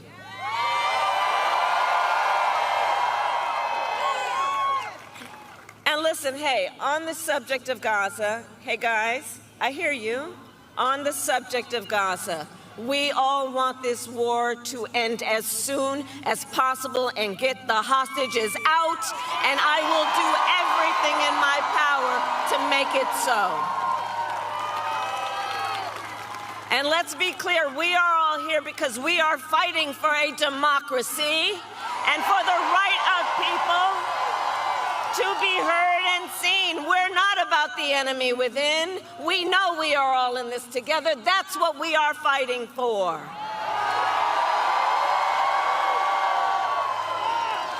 And my whole career,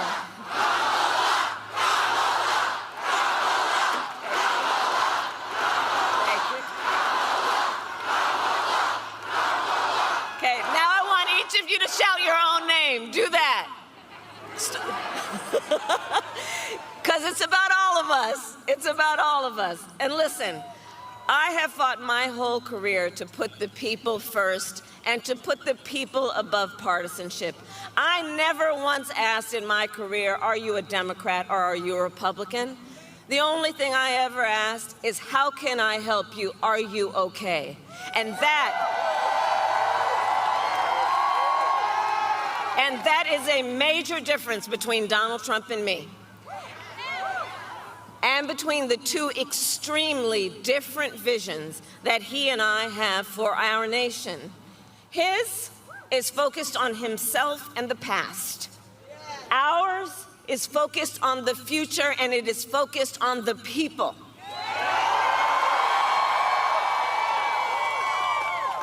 So together we will build a future where we bring down the cost of living. That will be my focus every single day as president, because while inflation is down and wages are up, prices are still too high. You know it and I know it. And unlike Donald Trump, who had $400 million handed to him on a silver platter, and don't forget he filed for bankruptcy 6 times, the great businessman.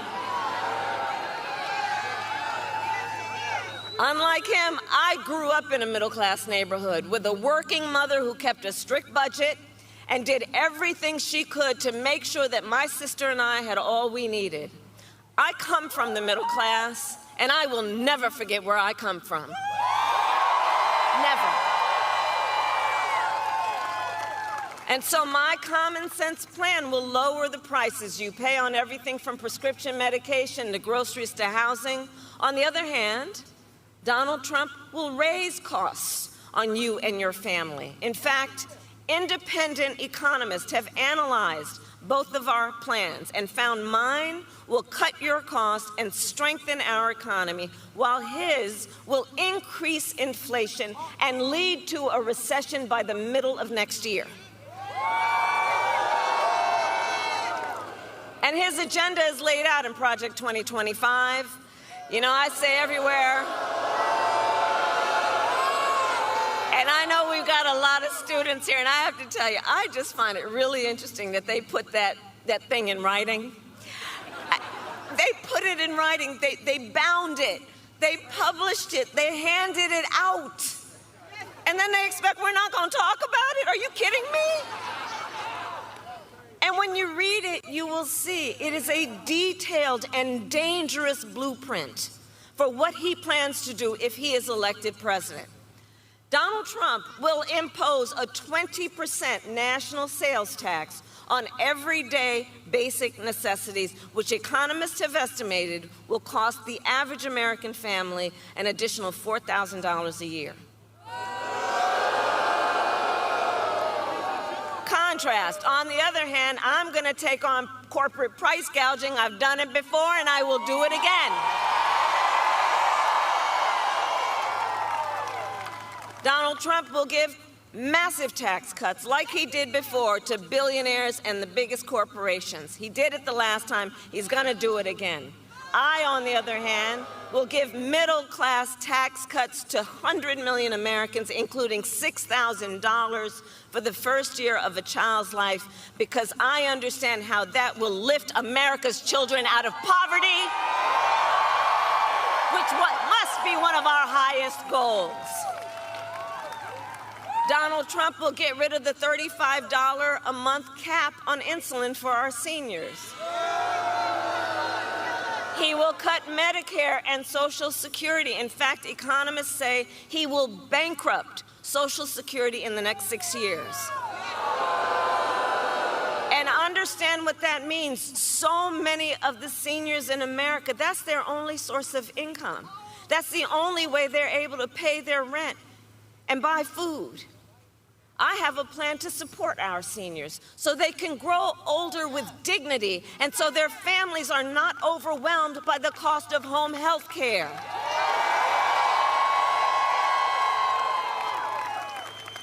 On top of that, my plan will bring down the cost of housing, cut taxes for small businesses, because small businesses are the backbone of our economy,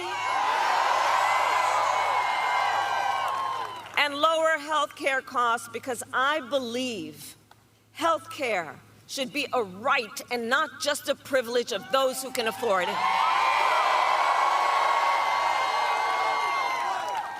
Donald Trump, on the other hand, intends to end the Affordable Care Act and take us back, which would take us back to a time when insurance companies could deny people with pre-existing conditions. You remember what that was like? Well, we are not going back. We are not going back. We are not going back. We're not going back. We're not going back. We're not going back. We're not going back. And we're not going back because we together will move forward to the future, because we believe in who we are and what is possible, and because we know it is time to turn the page. It is time to turn the page. Ours is a fight for the future, and it is a fight for freedom, like the fundamental freedom of a woman to make decisions about her own body and not have her government tell her what to do. And we all remember how we got here. When Donald Trump was president, he hand-selected 3 members of the United States Supreme Court with the intention that they would undo the protections of Roe v. Wade. And they did as he intended, and now in America, 1 in 3 women lives in a state with a Trump abortion ban. Many with no exceptions, even for rape and incest. I was just in Texas the other day. You know, they provide prison for life for doctors and nurses and healthcare providers for providing care. Prison for life.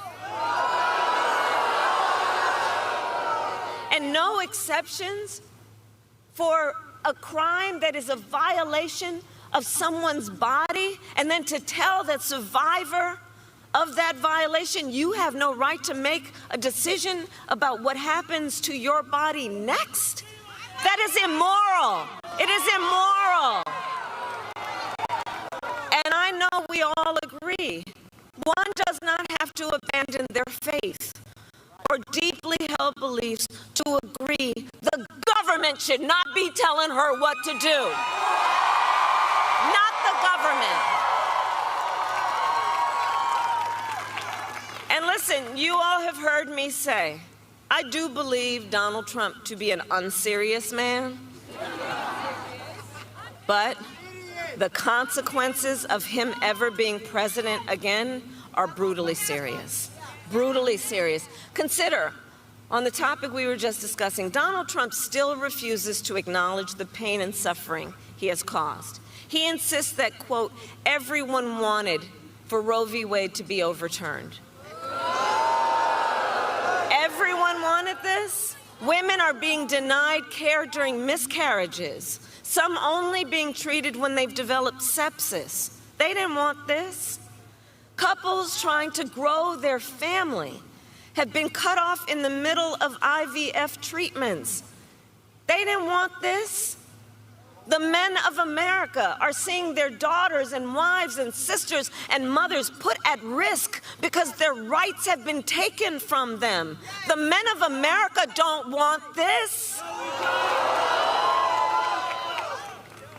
And women have died because of these bans. How could anyone say these folks wanted this? And I pledge to you, when Congress passes a bill to restore reproductive freedoms, as President of the United States, I will proudly sign it into law. Proudly. Proudly. And I'm I'm traveling our nation, so I have to tell everyone here, across our nation, we are seeing a full-on assault on other and additional hard-fought, hard-won freedoms and rights, like the freedom to vote. I was just in Georgia. You know they passed a law that makes it illegal to give people food and water for standing in line to vote? The hypocrisy abounds. Whatever happened to love thy neighbor, right? Attacks on the freedom to be safe from gun violence, the freedom to breathe clean air and drink clean water, the freedom to love who you love openly and with pride.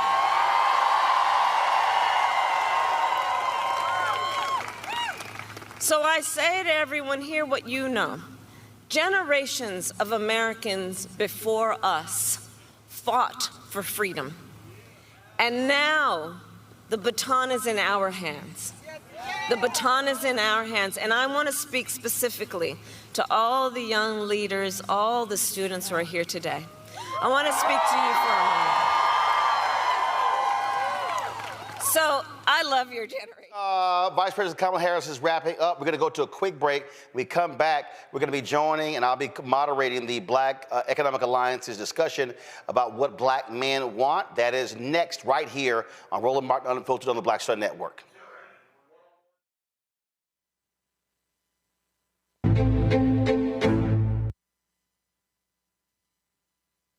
Bob and I both voted for Donald Trump. I voted for him twice. I won't vote for him again. January 6th was a wake-up call for me. Donald Trump divides people. We've already seen what he has to bring. He didn't do anything to help us. Kamala Harris, she cares about the American people. I think she's got the wherewithal to make a difference. I've never voted for a Democrat. Yes, we're both lifelong Republicans. The choice is very simple. I'm voting for Kamala. I am voting for Kamala Harris. I get it. The cost of rent, groceries, and utilities is too high. So here's what we're going to do about it.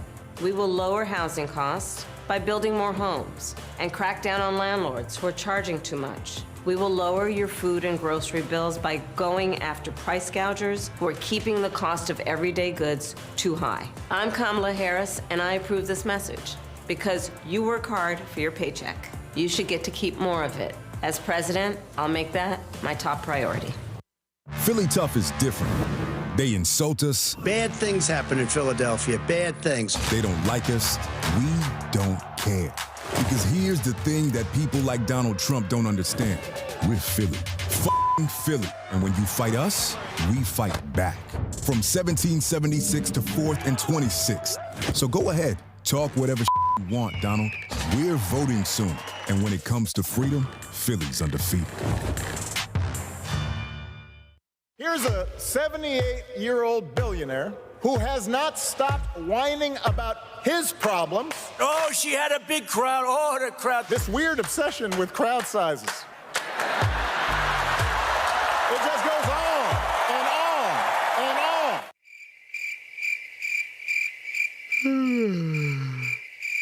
America's ready for a new chapter. We are ready for a President Kamala Harris. I'm Kamala Harris, and I approve this message.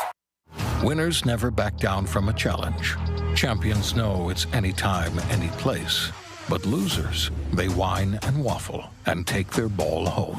Trump now refusing to debate a second time. He did terribly in the last debate. He's so easily triggered by Kamala Harris. Well, Donald, I do hope you'll reconsider to meet me on the debate stage. If you've got something to say it to my face.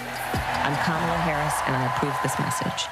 I've had Steelers season tickets since I'm 7 years old, man. Me and my dad, that's our thing. Here we go, Steelers! Here we go! Kick it! I was a 7-year-old with a little mullet, just like a Pittsburgher should have, with a Cordell Stewart jersey on, sitting at Three Rivers Stadium watching in 1995. A Yinzer, I'd define it as somebody that bleeds black and gold, works hard, cares about their family and their hometown. Donald Trump does not care about the working man whatsoever. This guy's not looking out for my family. Talking about giving tax breaks to billionaires, and he's gonna sell out working families to pay for it. Cut our health care. Cut our Social Security. He's a little rich kid, too. He ain't me. Little silver spoon boy Donald Trump. How is he relatable to me whatsoever? The guy literally lives in a country club. Do I look like a country club kind of guy? I'm Kamala Harris, and I approve this message.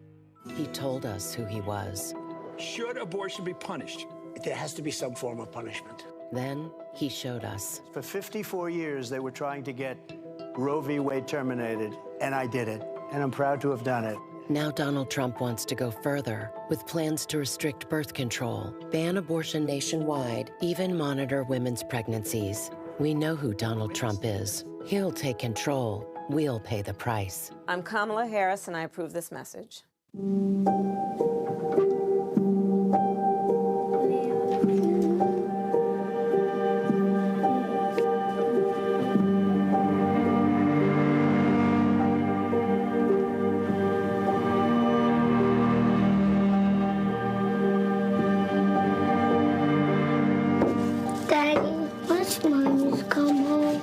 How am I supposed to tell him?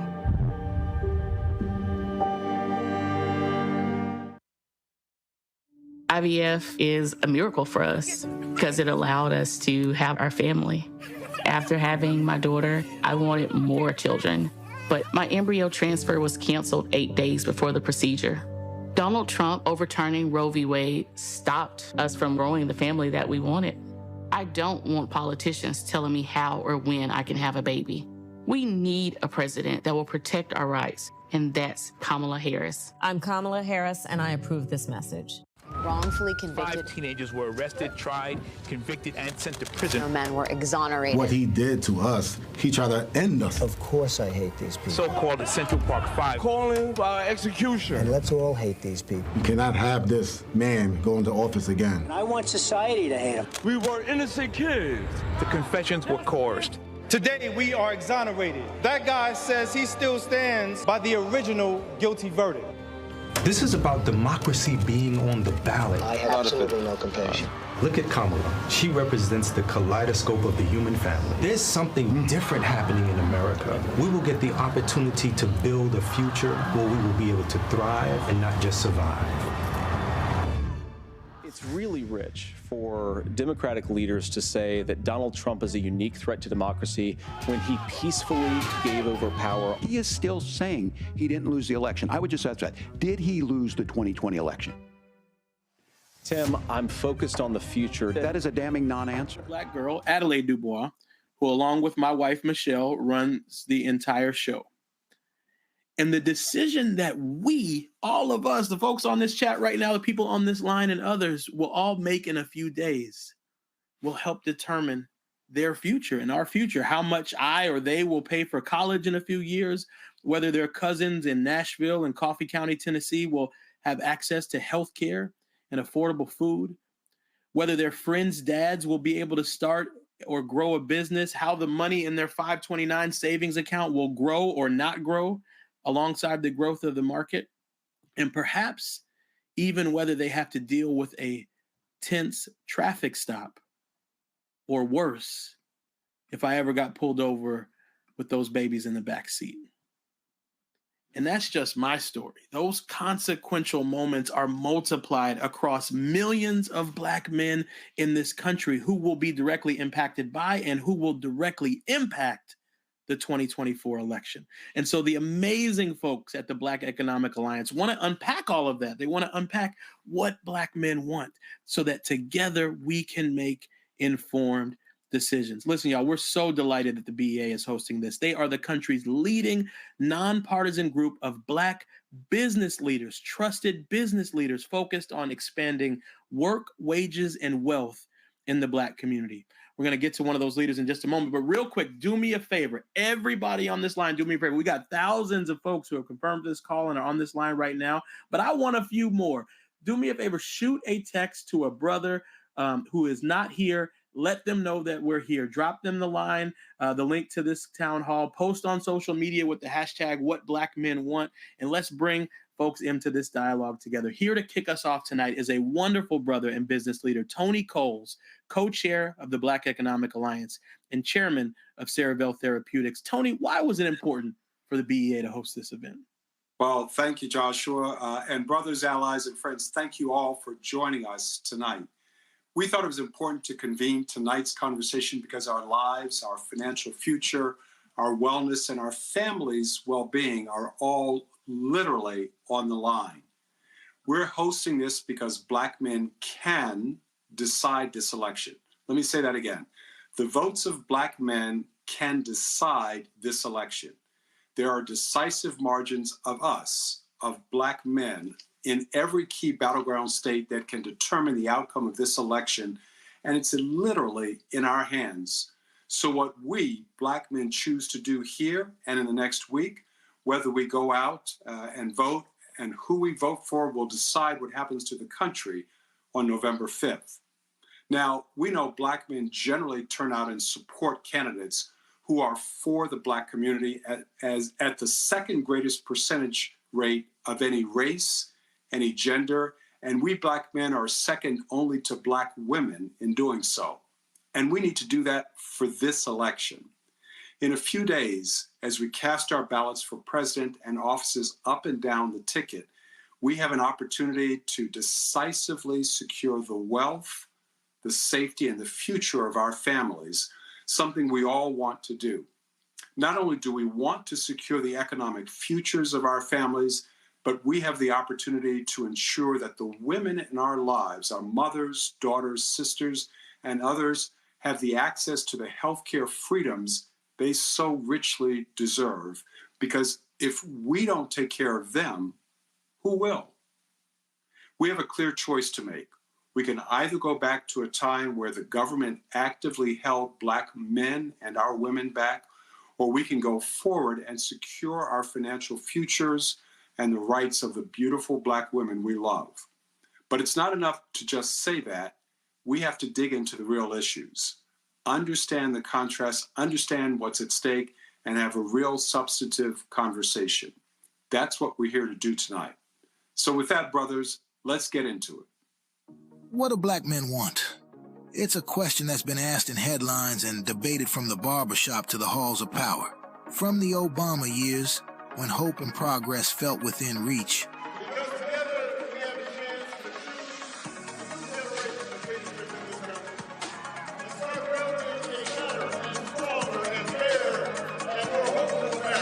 to the divisive rhetoric that followed. You're living in poverty.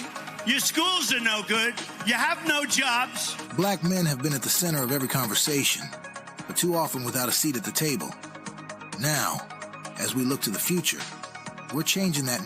The baseline should be everybody has a job. What we should be doing is creating incentives for people to be able to build wealth and build intergenerational wealth. This virtual town hall is about what Black men truly want. Wellness for themselves and their families, the power and opportunity to build generational wealth, and the voice to shape the 2024 election and beyond. We're not just reacting, we're building. And today, we're taking action to ensure that we make the best, informed decisions in the upcoming general election, so that the opportunity to achieve wellness, wealth, and power becomes a reality for every Black man in America.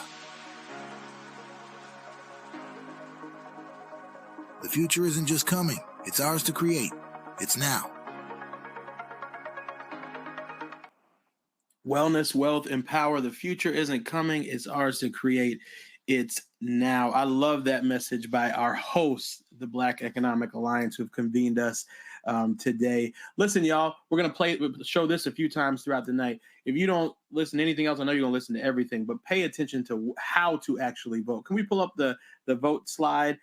Everything you need to vote, you can find at bit.ly/vote 2024 election. You could scan that QR code and go straight there. I'm seeing some people popping off in the chat right now. Robert Duncan said he voted last Monday. Mark Kennedy said he banked that early vote. Robert Hernandez coming in from Miami. I don't know if Robert's voted yet, but I'm excited for you to get to the polls. Brothers from around the country, Robert Duncan, Chai Love, David Etta, and a lot of sisters who are allies, and I know have brothers in their lives that need to hear this message as well. So excited that everybody is getting their votes in. Listen, we want to go to a very special guest who has been a real key part of bringing this event together tonight. D.L. Hughley is one of the country's most informed, powerful, and persuasive, and frequently hilarious voices as well. But he's on some serious matters right now. He's a best-selling author, actor, advocate, and so much more. And he cares deeply about this election. Brother D.L., thank you for joining What Do Black Men Want?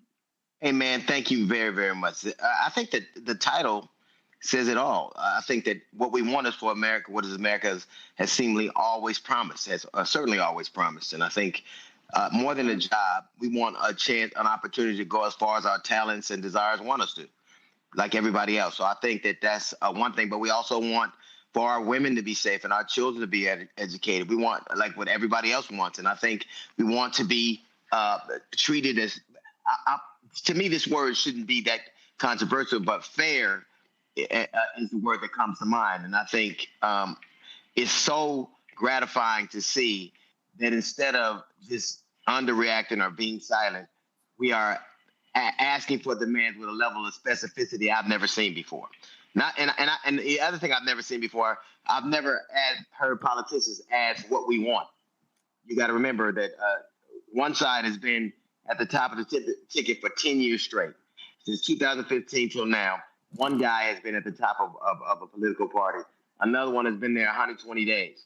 And I think that we can see by the turmoil and by how much conversation they're having, how important we are. So it's gratifying to see men look at their politics as a transactional endeavor as opposed to one of just passion and just, showing up. We have to make demands. They have to be specific, and we have to make sure that we have clear indicators as to whether they're being met or not.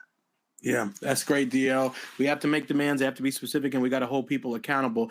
Now, how do you think the candidates shake out on the issues, brother? What on balance? In fact, there's a sister who asked in the chat, why are people still confused? What are the lies that people are believing? Well, you know what? Truth. People are confused.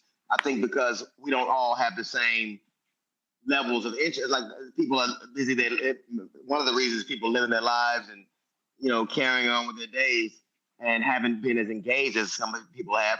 Some people have had a lot of misinformation to deal with, and some people are just cynical. So it's a myriad of things. But ultimately, it's not hard to see. I think the best way forward for our people is and has always been progressivism.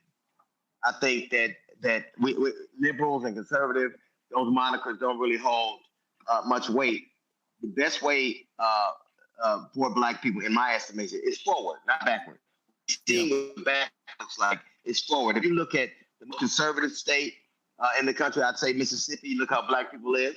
You look at the most progressive state in the country, Minnesota, and it is a discernible difference. And I think the progressive agenda, the progressive ideas moving us forward are things that I think are going to be the best things that are suited for our future and our children's future, in my estimates. Yeah, no, I think that's exactly right, DL. And last question, man, you've spent a fair amount of time with Vice President Kamala Harris yourself, man. What's your impressions of her, man? For folks who haven't had the opportunity to spend that time, tell people about her. Well, to be fair, and I have to say this every chance I get, I was one of the people who was spreading a lot of misinformation about her. So the first time, and I'd had conversations with her before, but the first time of the many times I got to talk to her was not a very pleasant situation. She done something I've never seen leaders do. She called a bunch of Black men out, 12 to 15 Black men who she knew weren't necessarily had favorable ideas of her. She sat with us in a room and talked and listened. And I remember it being a very, very heated conversation. It was so heated, as a matter of fact, that the Secret Service looked in, to see what was happening. I came from California. I heard the myth of her record, and I often repeated it. And the thing that I greatly lament is that I never did what she asked me to do that day, which was a fair thing to do, which is to look at her record and ascertain as if the things I've been saying were true, and they were not. And so I think I said this at the DNC, and I'll say it now. When your apology has to be as loud as your accusation. I found her to be when have you ever seen a leader ask what you want and within 120 days have and it's important to differentiate. This isn't something she came up with us. These conversations came about as a result of having conversations about economics with brothers all over the country. This is our plan. This is what we said we wanted. And I think when somebody gives you access or potentially give you access to the things you want, you have an obligation to show up. And then if whether they're doing what they have promised or not. But I have found her to be an earnest leader. That's the one thing I say. She was a leader. She, they say the greatest teachers are the greatest listeners, and the greatest leaders are the greatest listeners. I'd have to say that if that were the metric, I think she meets that, and it was in spades. Awesome, man. The greatest listener. That is a quality that we absolutely need as president. Brother DL, hang on for a minute. I know you're going to join the segment with Roland Martin in just a moment. Listen, we're going to get into it right now and pass it over to our brother Roland Martin. But first, I want you to know about a very special brother who's going to be joining us throughout the night. Joshua Doss is a political commentator, strategist. He's an influencer on TikTok with millions of likes on that platform. After every segment with Brother Roland, Joshua Doss is going to do what's called a Doss back, and he's going to tell you exactly where the candidates stand on the issues that we've been talking about. Joshua Doss, thank you for joining us for this conversation, man. We're so glad to have you. Thanks for having me. Happy to be here. Happy to hop in and give that Doss back. Awesome, man. I am so excited now to have my main man, my brother Roland Martin, who is doing amazing, disruptive, powerful things in media, join us to guide the rest of our conversation. Last night, Roland interviewed the former president of the United States, Barack Obama, and he's here with us tonight as CEO of the Black Star Network, host of Roland Martin Unfiltered. He's been doing this work for years, and we're delighted to have him. Roland, over to you, my friend.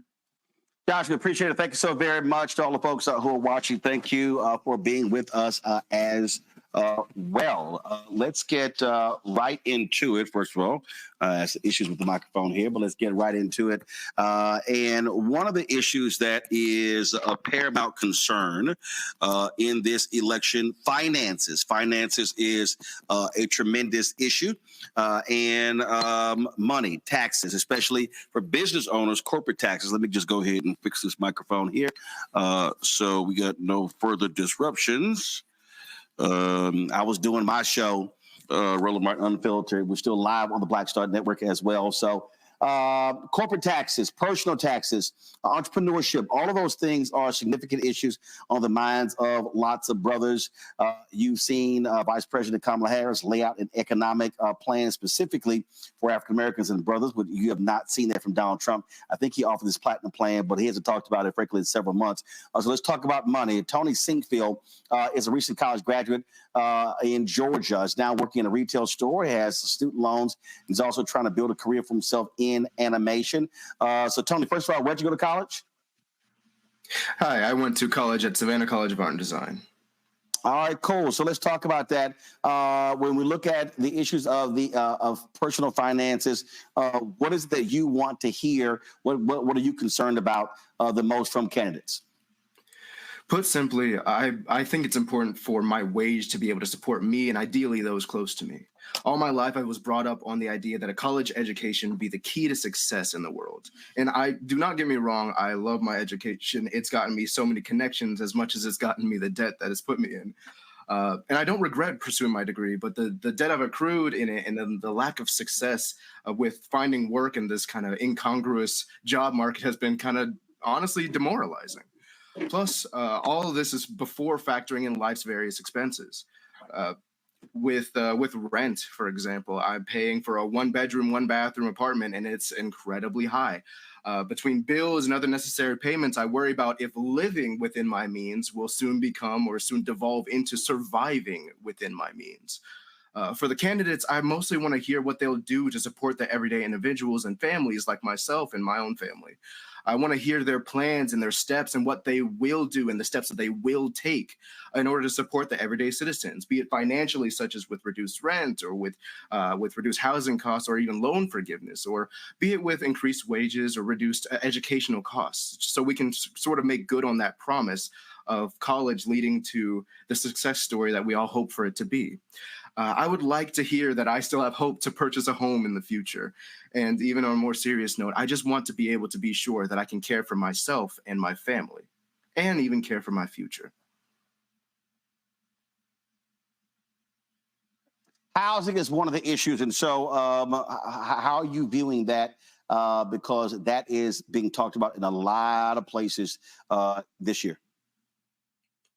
So in terms of college is something that is a bit, it's tricky. You got to hope that whatever degree you are in or your degree you're going into is something that can make you living in the long run. Going into bigger fields, into anything that can hopefully get you that degree, get you that work influence or work experience that can get you a better payment is something that's really kind of important to many people. And it's tricky because I've been job searching, and I've been taking the experience that I've gained, the connections that I've made. I've been trying to do those. All of these are gained through college, and then try to make a career out of it. I want to believe that college, especially college payment or a college or something that you're going to be investing so much into, is something that you can then pay off, something that will then pay off in the long run. And I'm hearing lots of conversations from other brothers or other my friends and peers who are struggling to find these footholds. And I just hope that we can make that either make it a better connection or make it something we can build further in the future, or even something that we can support the individuals, make sure that whatever we're putting in is something that we are able to get back out from it. All right, Tony, I certainly appreciate that. And so again, housing, that's an issue. And also, obviously, student loan debt. We know, of course, the Supreme Court made their decision in terms of that the Biden-Harris administration could not wipe out all student loan debt. But they still have been able to wipe out about $170 billion and nearly 5 million people impacted by that. So we certainly appreciate that, Tony. Folks, joining us right now is Charles Phillips. He's co-chair of the Black Economic Alliance, also co-founding managing partner of Recognize, a private equity firm focused on investing in technology services businesses, and also Kevin Matthews, founder of Building Bread, an education company that helps first-time investors enter the stock market with confidence. Kevin and Charles, glad to see both of you here. And so from your perspective, when you look at the economic plans of both of these candidates, how do you assess them? Kevin, you first. Sure. I think for me, it comes down to who is putting more money in your pocket and who is making things easier for your wallet. When I look at Donald Trump, we know that his tariffs are going to cost Americans more than $4,000 per year. And we look at Project 2025. If you are looking to buy a home, which we were talking about earlier, he has a plan that is going to gut the Federal Housing Administration and could cost Americans an additional $1,200 per year. That is not going to help Americans. What we do know is Kamala Harris has produced a plan that could help give us $25,000 for a down payment and also add 3 million homes to the U.S. housing supply. We know based on housing supply and what we need, that is actually going to bring down the cost of housing. That is something that we need. And for the Black community, that is the biggest transfer for generational wealth. And we know we need home ownership in the Black community. Charles, here's the reality when we talk about, people talk a lot about entrepreneurship, but the reality is this here. When you look at Black-owned businesses in this country, 95% of all Black-owned businesses do 5%, do $5 million or less in revenue. And you look at the majority of our companies, not even the majority. I mean, we're talking about 90+% have one employee. So when we talk about an economic policy, how will a president, how will an administration help Black entrepreneurs? We're talking about also we're helping folks do startups, but also how do they expand capacity? And so we have to understand the reality of Black-owned businesses in America today. First of all, Roland, good to see you, my brother, again. And I heard my brother Tony talking earlier. I identified with what he was saying. So I've known Kamala since 2003 when I was living in San Francisco. She's been thinking about these issues for a long time. So this isn't new. She has receipts on this. So I would say on the Black-owned businesses and small businesses, she has a lot of unique programs about taking a third of government contracts, for instance, and dedicating it to small business, giving you $50,000 to do a startup business. Those are all good things, but we don't want to forget the other half of the people who work for large companies.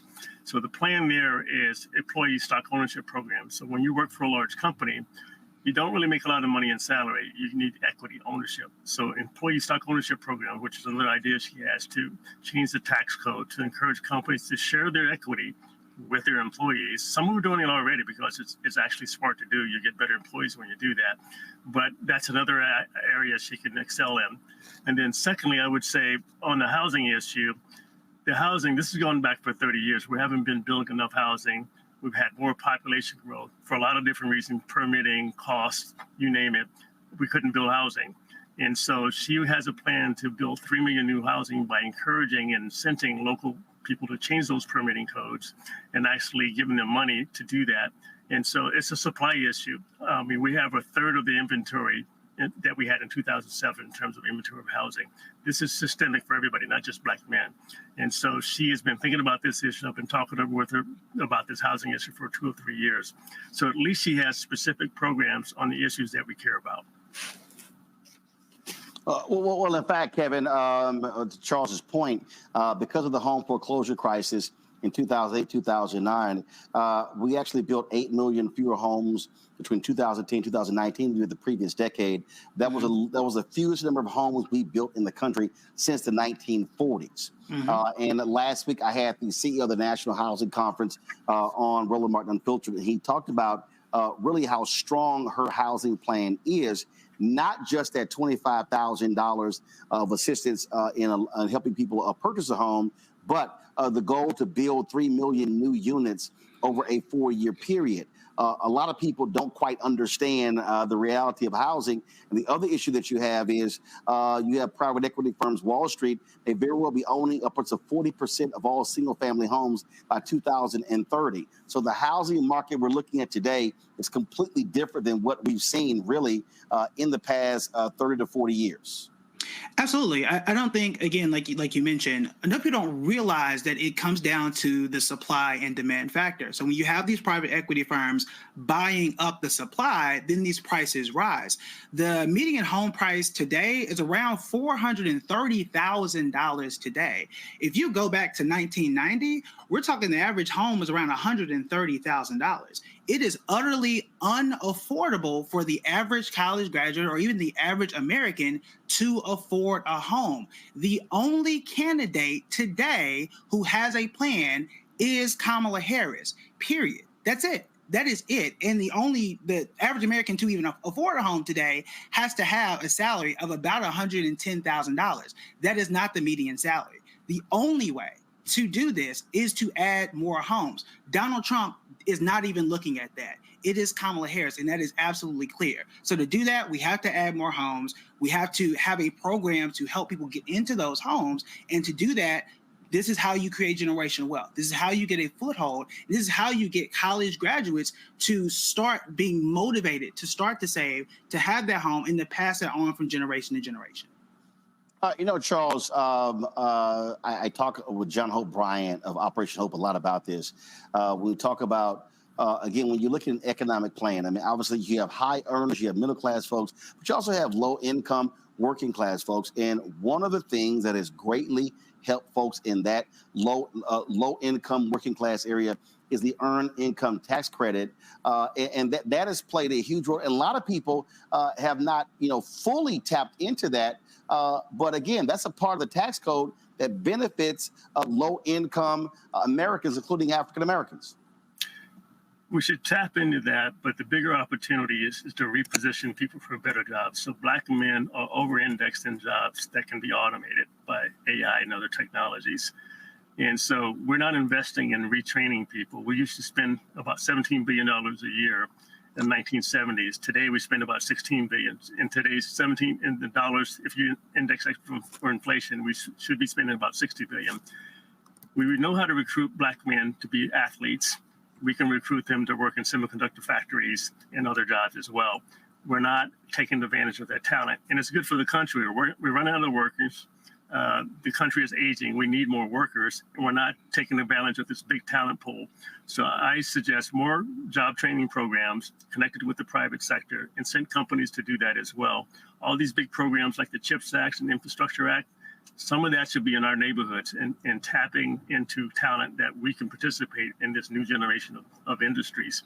And right now, we're stuck in these low-wage jobs on average that don't get to participate in these next generation industries. Absolutely. And of course, when you look at the college stats, a decreasing number of black men who are going to college compared to black women, that also contributes to exactly what you're talking about. Kevin and Charles, we certainly appreciate it. Thank you so very much. Joshua, back to you. Brother Roland, quick thing. There was a question in the chat that I think we need to get at real quick. I want to pull it out. Okay. There was a gentleman named Roland Johnson who said, we don't need handouts. He said we need to lift ourselves up and don't need handouts. Now that's something that may be in the mind of others, because I see likes on his comment. How do you, Roland or Charles or gentlemen, how do you respond to that? So let me respond to that, and I'm gonna try not to cuss. And the reason I'm saying that is because Elon Musk is the richest person in the world. Do you know how many handouts Elon Musk has received? Oh, I'm sorry. They're called subsidies. Incentives. They're called subsidies. Do we want to talk about the solar panel subsidies he got in Buffalo, New York, from the state of New York, more than $1 billion from Texas, from Nevada, from California, when it came to his batteries, things along those lines? Folks, I need everybody to understand, and I do this all the time. Oil companies in America actually receive subsidies from the federal government. Oil companies. We can go down the list. We can go down the list. Listen, I covered City Hall. I covered county government. I can tell you about tax increment financing districts where the money stayed within that particular area. We could talk about opportunity zones. So the reality is this notion of do for self, pull yourself up by your own bootstraps. Guess what? That is nonsensical. Major corporations in the United States go to the federal government, go to state governments, go to county governments, go to city governments, go to school districts to actually receive subsidies. Subsidies, when it comes to poor people, is called welfare. When it comes to major companies, it's called subsidies. Yeah. And so do understand that we need to not fall for that. It's industrial policy. So basically, we're going to invest in some industry somewhere. The only question is, do we benefit or does somebody else benefit? You're not going to stop the industrial policy from being made, so people investing and deciding what sectors they want to grow and who gets it. We just need to participate. I think, Kevin, you were jumping in here. Since I wanted to add one quick thing. So as a former financial advisor, I managed over $140 million. And anytime I saw a client, we would come up with a real nice tax policy or a tax plan to help someone reduce their taxes or find a way to be very creative to maximize their wealth.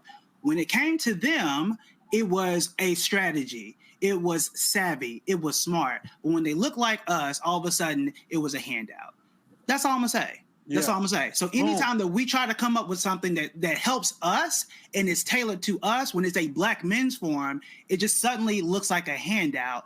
But when it's everybody else, when it's Donald Trump and he brags about not paying taxes, it's savvy, right? He's the smartest person in the world. When it's Elon Musk, it's very smart. It's a strategy. But when it's us, it's a handout. Yeah. So Joshua, I'm gonna just add this final point on here because of this here. As Kevin mentioned earlier, and I think Kevin mentioned, Charles, the tariffs. This is a fact. The tariff war when Trump was in the Oval Office cost American farmers. The federal government provided upwards of $25 billion specifically to farmers because they were impacted by the tariffs. There were farmers in Wisconsin, in Illinois, in Indiana, in Midwestern states that were filing for bankruptcy, that were going out of business because of his tariffs battle. That's a perfect example. China does not pay those tariffs. The customers here do. And the federal government, it was $25 billion in subsidies they received, and black farmers got virtually none of that $25 billion And when Biden-Harris came in and established a fund for Black and Hispanic farmers because of discrimination, what did Trump's top aide, Stephen Miller, do? They sued, and that money was finally freed up a few months ago. And so, again, people need to understand when you say handouts, it all depends on the person who's saying it as opposed to other folks. And so handouts, subsidies, it's also called R&D. It's a whole different perspective. So do understand, even Jeff Bezos, he gets handouts. I'm sorry, they're called government space contracts. And so just understand the language being used. No one calls the GI Bill a handout. No one calls the GI Bill a handout. Y'all, Roland Martin for Communications Director in the Harris administration, Charles Phillips. No. I can't do that. Charles Phillips for Treasury Secretary, and Kevin Matthews for head of the National. That's a big All right, cut. listen, I'm good. Quick, we're going to pick up the pace from here. We want to go to Joshua Doss for our first Doss back segment of the night. Joshua, what do you think about what you just heard and what you got to say, man? All right, let's do it. So I'm here to kind of talk about what are the actual plans from the actual candidates, right? We want to know, this is important for us to know both of these sides as we're making these informed decisions. We talked a lot about costs. You're going to see on screen a bunch of different things, but I don't have a lot of time, so I'm going to touch on some of the things that were the most important throughout our conversation. We talked about housing, but 58% of Black people are renters, right? So let's talk a little bit about the candidates' difference when we're talking about renters. Vice President Harris has talked about cutting red tape to make sure that we build houses more quickly, as was discussed a little bit, rental units more quickly, penalizing firms that hoard available rental properties and drive up prices for those local properties, and also outlawing new forms of price fixing by corporate landlords, right, to make sure that that rent stays low. Unfortunately, I do not have a lot about what Donald Trump has said when it comes to rent, because most times when he's asked, he kind of diverts to something about immigration or the like, and doesn't really have any strong plans about renters on his website or in his Agenda 47. But we have seen and heard from other folks at the Harvard Joint Center that immigration has not been something that has changed the cost of rent in America. So that's what we got on both candidates when it comes to rent. Joshua, back to you. Awesome, man. So appreciate that. Listen, we're going to go straight into our next segment now that Brother Roland is going to facilitate for us. So the first one was on personal finances, and this next one is focused on small business and entrepreneurship. And so you're going to hear from Robbie Mason, Mason's Barbershop, Richard Lou Dennis, the founder and executive chair of the Sundial Group, Jay Bailey from the Russell Innovation Center for Entrepreneurs, Ryan Wilson with the best co-working spot in the country, The Gathering Spot, William Tynroad Toms, and the author and founder of REC, and then from Joshua Doss. So Roland, over to you on small business and entrepreneurship. Certainly appreciate it. Thank you so very much. Again, the point I earlier said, I'll start with Rich here. The point I started earlier is that we have to understand the Black business ecosystem. We saw it during COVID when it came to PPP loans.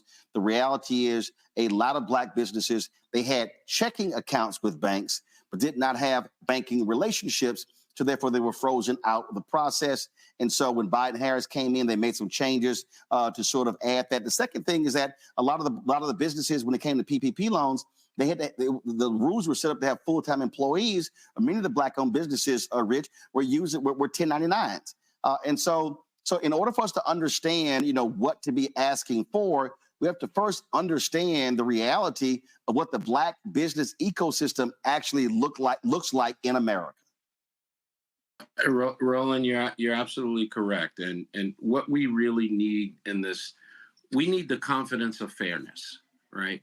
We need to know that when we invest our dollars, when we invest our time, we're going to have the same opportunities as other people who invest their dollars and invest their time, so that we have not a certainty of what the outcome will be, but the confidence that the outcome will be fair.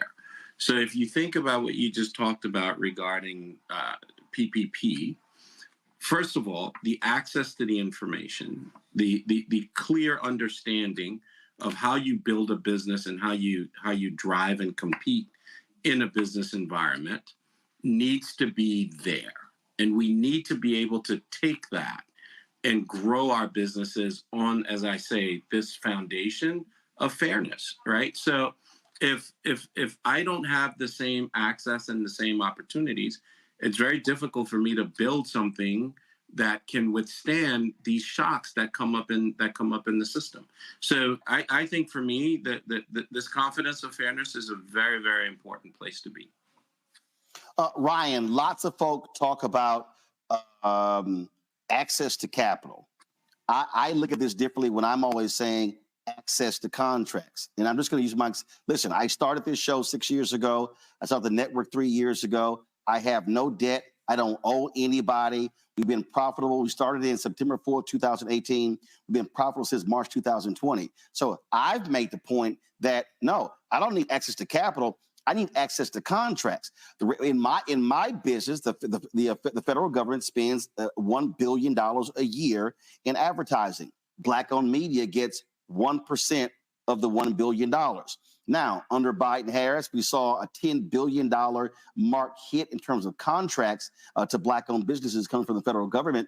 But we need to be having that same thing, not just access to capital, but also access to contracts to be able to build capacity for Black-owned businesses. And that's contracts with the federal government, state government, local government, but also in the private sector as well.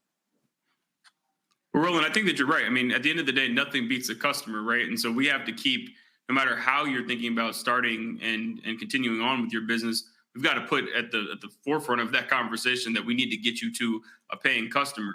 At the same time, access to capital to give you a shot to have an opportunity, though, is still important. And I think that what Vice President Harris has been talking about over the last, now I think we don't remember how short of a time period this has been, but what she's been discussing in terms of making sure that more folks have access to be able to get into the game is huge. The tax exemption, too, moving from $5,000 to $50,000, that's a part of buying more time to get our businesses to a point where they'll have, again, an opportunity. At the end of the day, I think that the way that this conversation needs to develop is moving from start conversations to scale conversations. And I'm optimistic that under her leadership and given the way that we're all coming together on this topic, that we'll get there. Robbie, I was having a conversation with a business owner. He owns a couple of restaurants in Houston. And of course, under Donald Trump, the corporate tax rate dropped. And he said, look, that put $500,000 in his pocket. Good. Vice President Harris has talked about increasing the corporate tax rate. And what I said to him, I said, well, our response should not be, oh, my God, that's a bad idea. I said, what we should be doing as Black business owners is saying, OK, establish a cap, meaning have that increase in corporate taxes applied to businesses doing $100 million or more. I was like, whatever the number is. I said, so let's just not act like we can't do anything. Let's utilize our organizational mobilization to be able to have a conversation in this. Very much when the McDonald's operators were going and meeting with President Obama, they were talking about making some changes to a living wage. We have to understand that we can be using our voices to drive public policy as well as Black business owners, regardless of our size.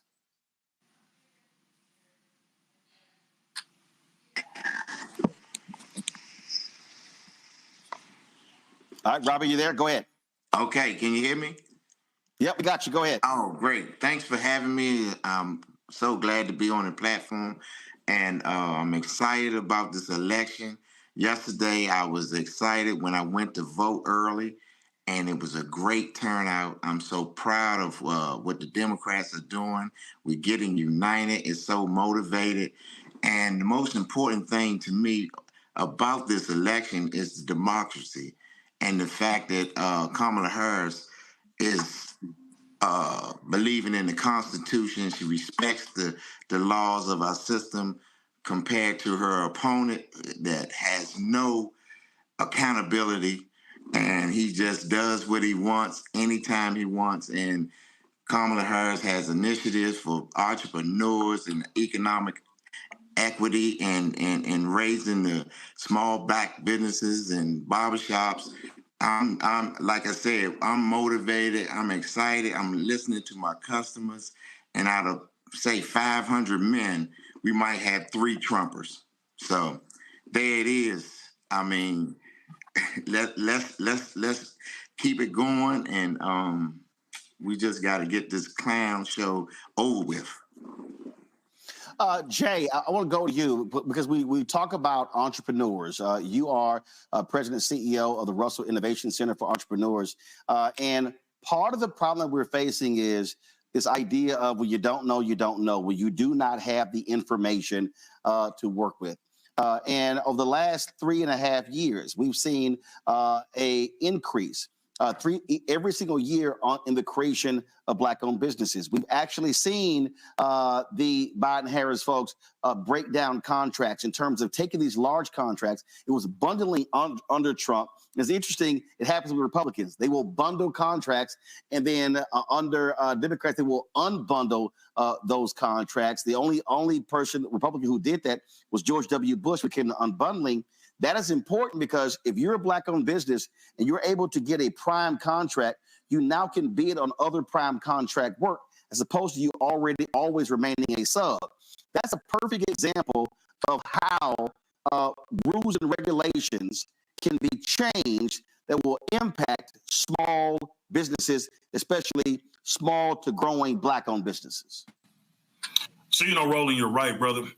I know that we lose GDP every year because the brilliant ideas that reside on the south side of every city in America never reach the marketplaces they don't believe they belong.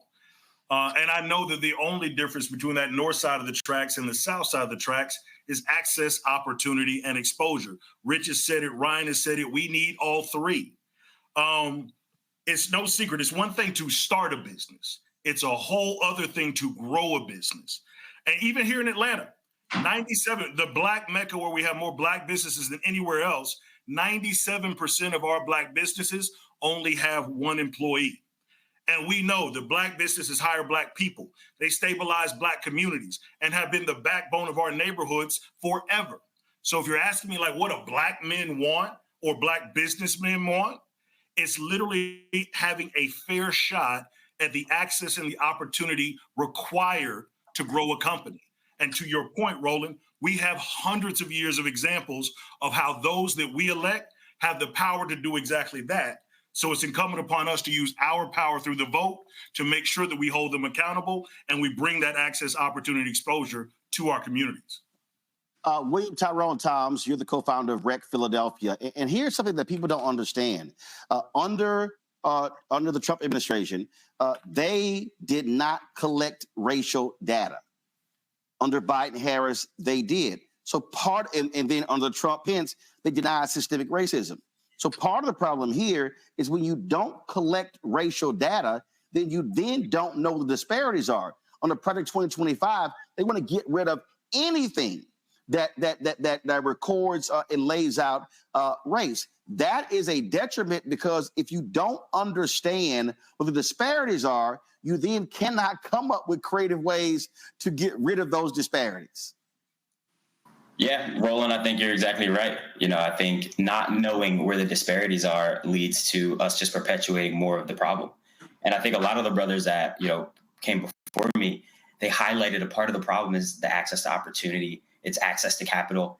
So when I think about the 50,000 creatives that I represent, that I serve, I know that most of them start off because they want to create and they want to make music and art for the creative expression, right? And the artistic freedom. But after that, they want the financial freedom that can come with it. So when I think about us being these economic engines as Black men, especially in the creative field that are creating intellectual property, what we know is that this is an industry that is growing in a couple of years to be over $480 billion annually, right? But if we're not recognized as those economic engines, if we don't then have the access to low interest loans to be able to scale, we have a really difficult task ahead of us, right?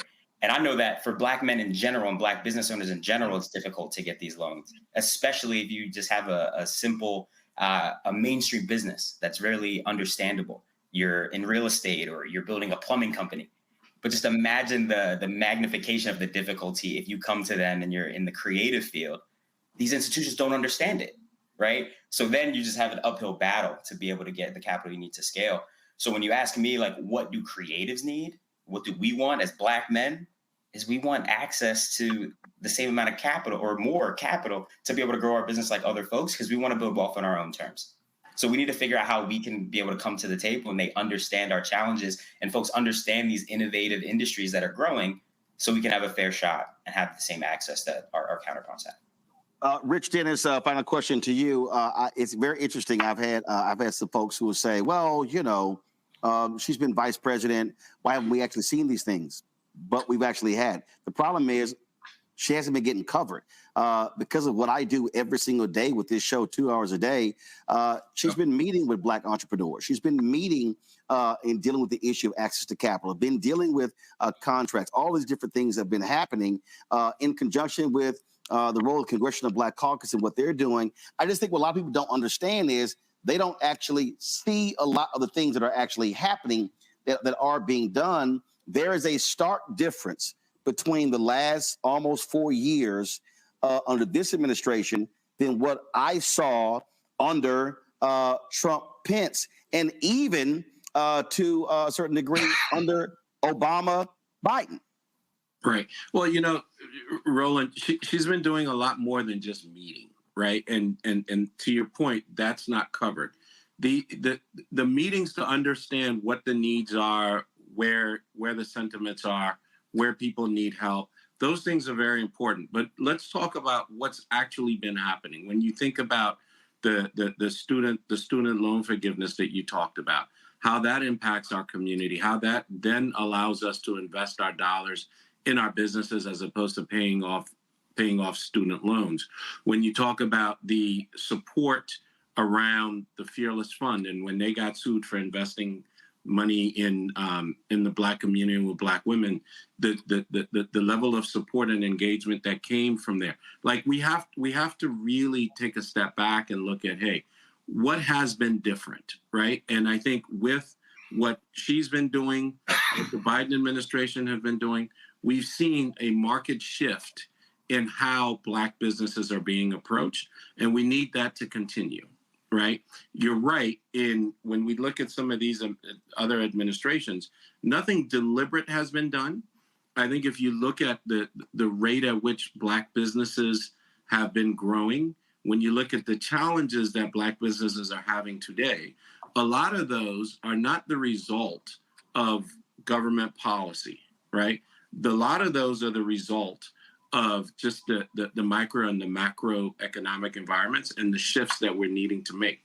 Having an administration and having a leader that is focused on how those shifts and how those policies impact the abilities of every citizen in this country to build a business is going to be critical to our own success. And so my point is, it's not just meeting with people, it's actual actions that have been taken already and things that we're already starting to see the benefits from. And the actions we're talking about also happen with executive action. It's not all based upon who controls the Congress. So, gentlemen, we appreciate all of you. And let's realize also she has a leader, and she's following that leader, right? So now there's the opportunity for her to lead and for her to drive these things herself. And I think you're going to see some incredible outcomes from this. Absolutely. And so, gentlemen, I appreciate it. Thank you so very much. Joshua, back to you. Absolutely. Time for our DOS back real quick on small business and entrepreneurship. Joshua Doss, anything you want to share about the candidates on this one, man? Yeah, I mean, we touched on a lot of it right there. There's actual action behind what we've been talking about, starting with the Minority Business Development Agency, an agency that's sole purpose is to assist minority businesses, right? It doesn't cost the American taxpayer much, about 11 cents per person. The Harris-Biden administration permanently secured this, and it had a program, a capital readiness program that invested $120 million in nonprofits, in incubators and Black entrepreneurs, which doubled the amount of Black households with a business. That's something that happened under the Harris administration, on top of her offering an expansion, offering forgivable loans up to $20,000. We checked with the Trump team. There is not much that he has, not anything at all that he has in his plan for supporting Black entrepreneurs, but he actually is connected to the Minority Business Development Agency because he attempted to gut it twice throughout his first term. Back to you, Joshua. Awesome, man. So do you want a gutted MBDA or do you want somebody that's going to invest in small businesses? Roland, up next for a real quick segment, but an important one, is what do black men want when it comes to their mental health, with Dr. Jay Barnett, author and mental health expert, the founder of the Just Heal Bro Tour. Over to you, Roland. Yeah, Jay, I think too many people focus on, when they talk about black men, it's always money, money, money, money, money. And when I talked to Vice President Kamala Harris, when we were in Greenville, she talked about caring about the whole of the black man, not just his pocketbooks, but also his physical and mental health as well. And the reality is, when you look at the Affordable Care Act, you look at the expansion of that for African Americans, now you're talking about the ability to deal with brothers and sisters when it comes to their physical and mental health. Hey, Roland, how you doing, man? So excited about this opportunity. I think, as I was watching earlier, I think it's critical that we understand, as you're talking about, understanding the disparities and understanding our relationship with the healthcare system.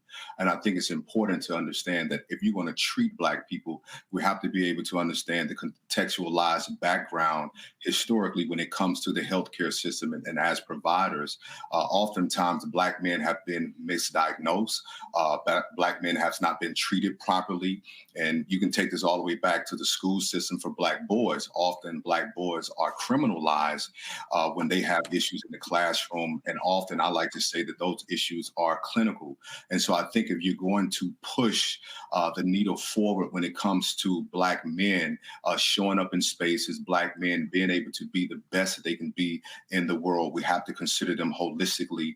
And we also have to consider how we're providing care for them and being able to fund community initiatives that are trusted messengers. And I think oftentimes we're trying to push Black men and Blacks all together into these whitewashed spaces and into these agencies that has no research on how to treat Black people, because mental health was not for Blacks. And if you study historically, often their methods and even some of their strategies don't have any understanding of how to treat us when it comes to mental health.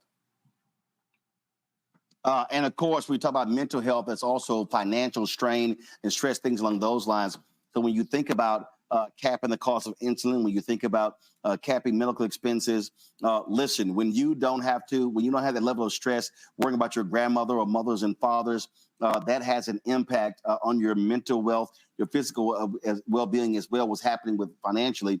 And so we have to look at those particular policies, how candidates are speaking about mental and physical health. And so, Joshua, in our DOS-back segment, what does it show in terms of both candidates on this issue? Over to the DOS-back, because Joshua Doss has some great information for us here. Thank you, Roland. Yeah, I am a pollster. I sit in focus groups with Black men and Black women all the time. You talk to Black women, the number one thing that they want for their Black men is mental health, access to mental health. We see that Black people are 20% of Medicaid recipients, and Trump's attempts to slash some of those what is given to Black men during Medicaid from Medicaid would cause more barriers to getting the mental health that Black men need. On the other side, we see Vice President Harris, if you saw the Black Male Agenda, wants to launch the National Health Equity Initiative that focuses on Black men.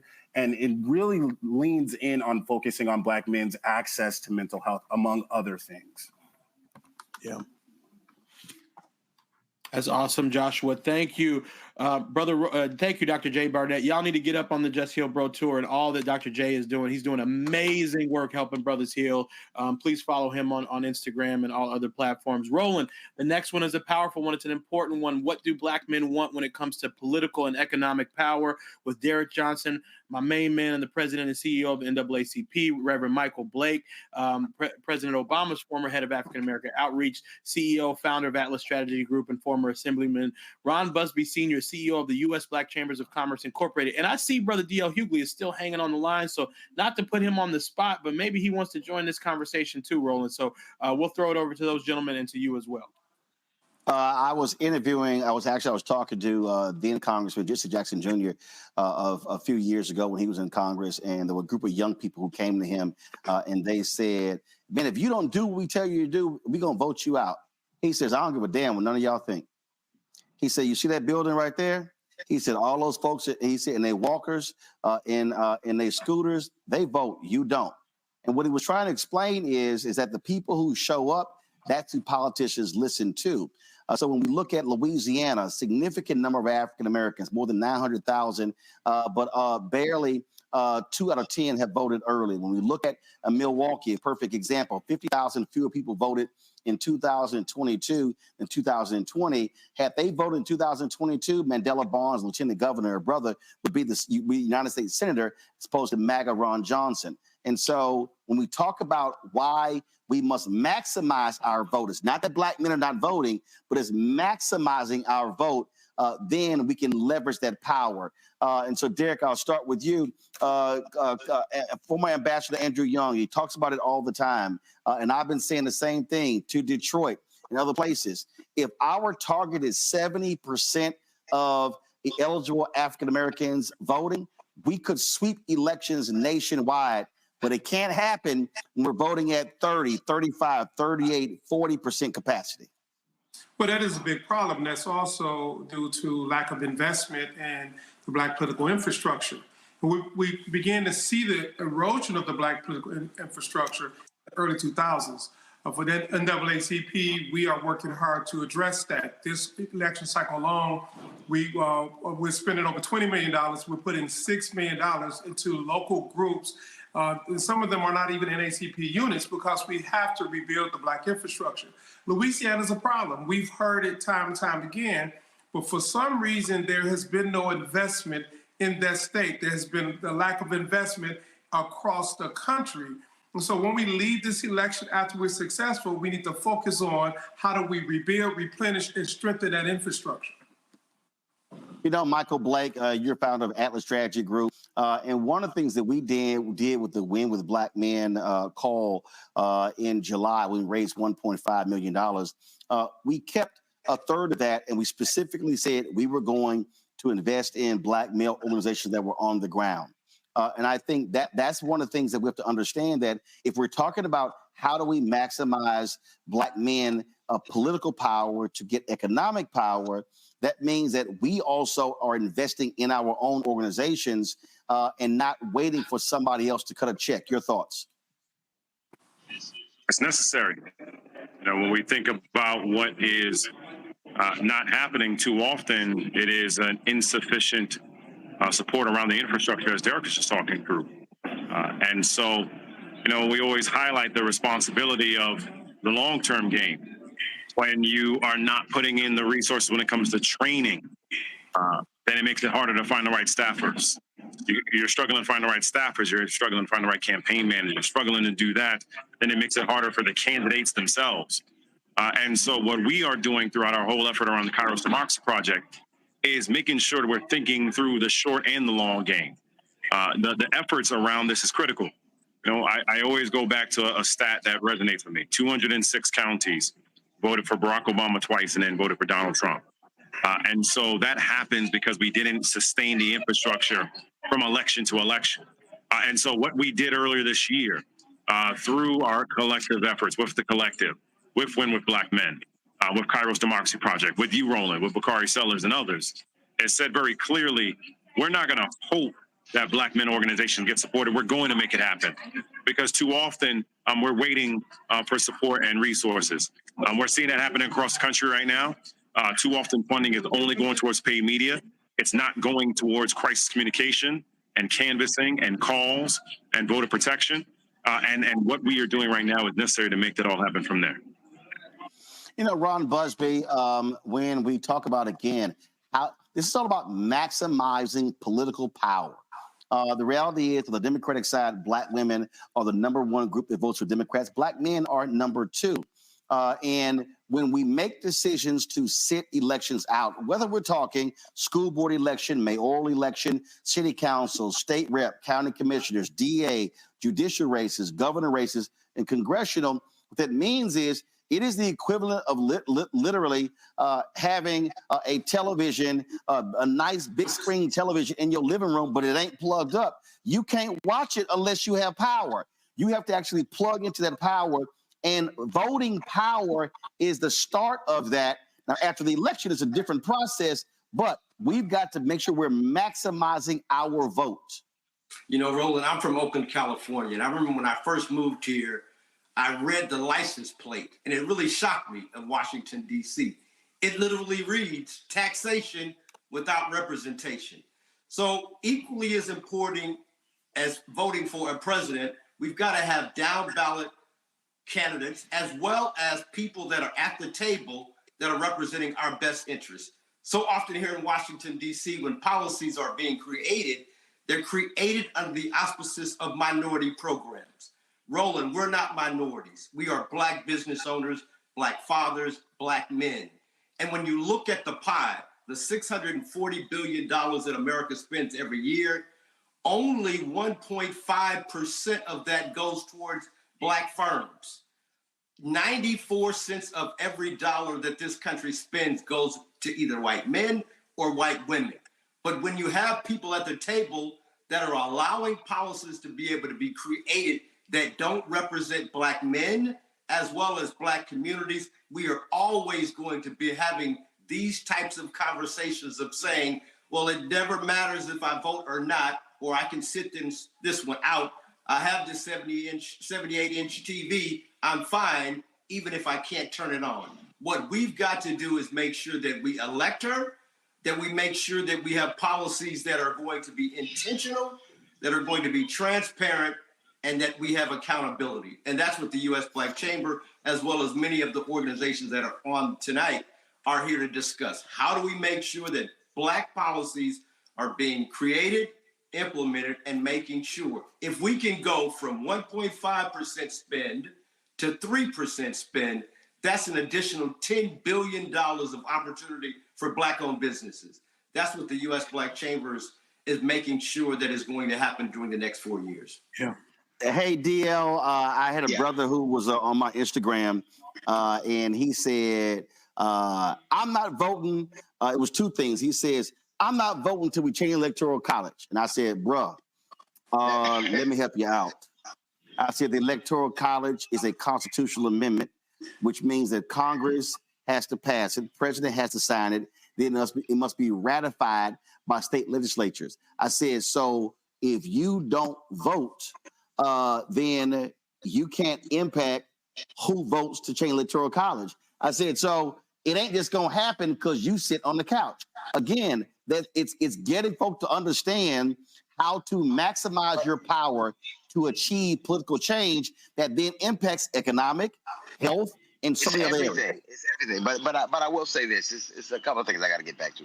One, when the brother said we don't want a handout, well, then ask a football owner who builds those stadiums his team's playing. Boom. Ask him how that happens. Boom.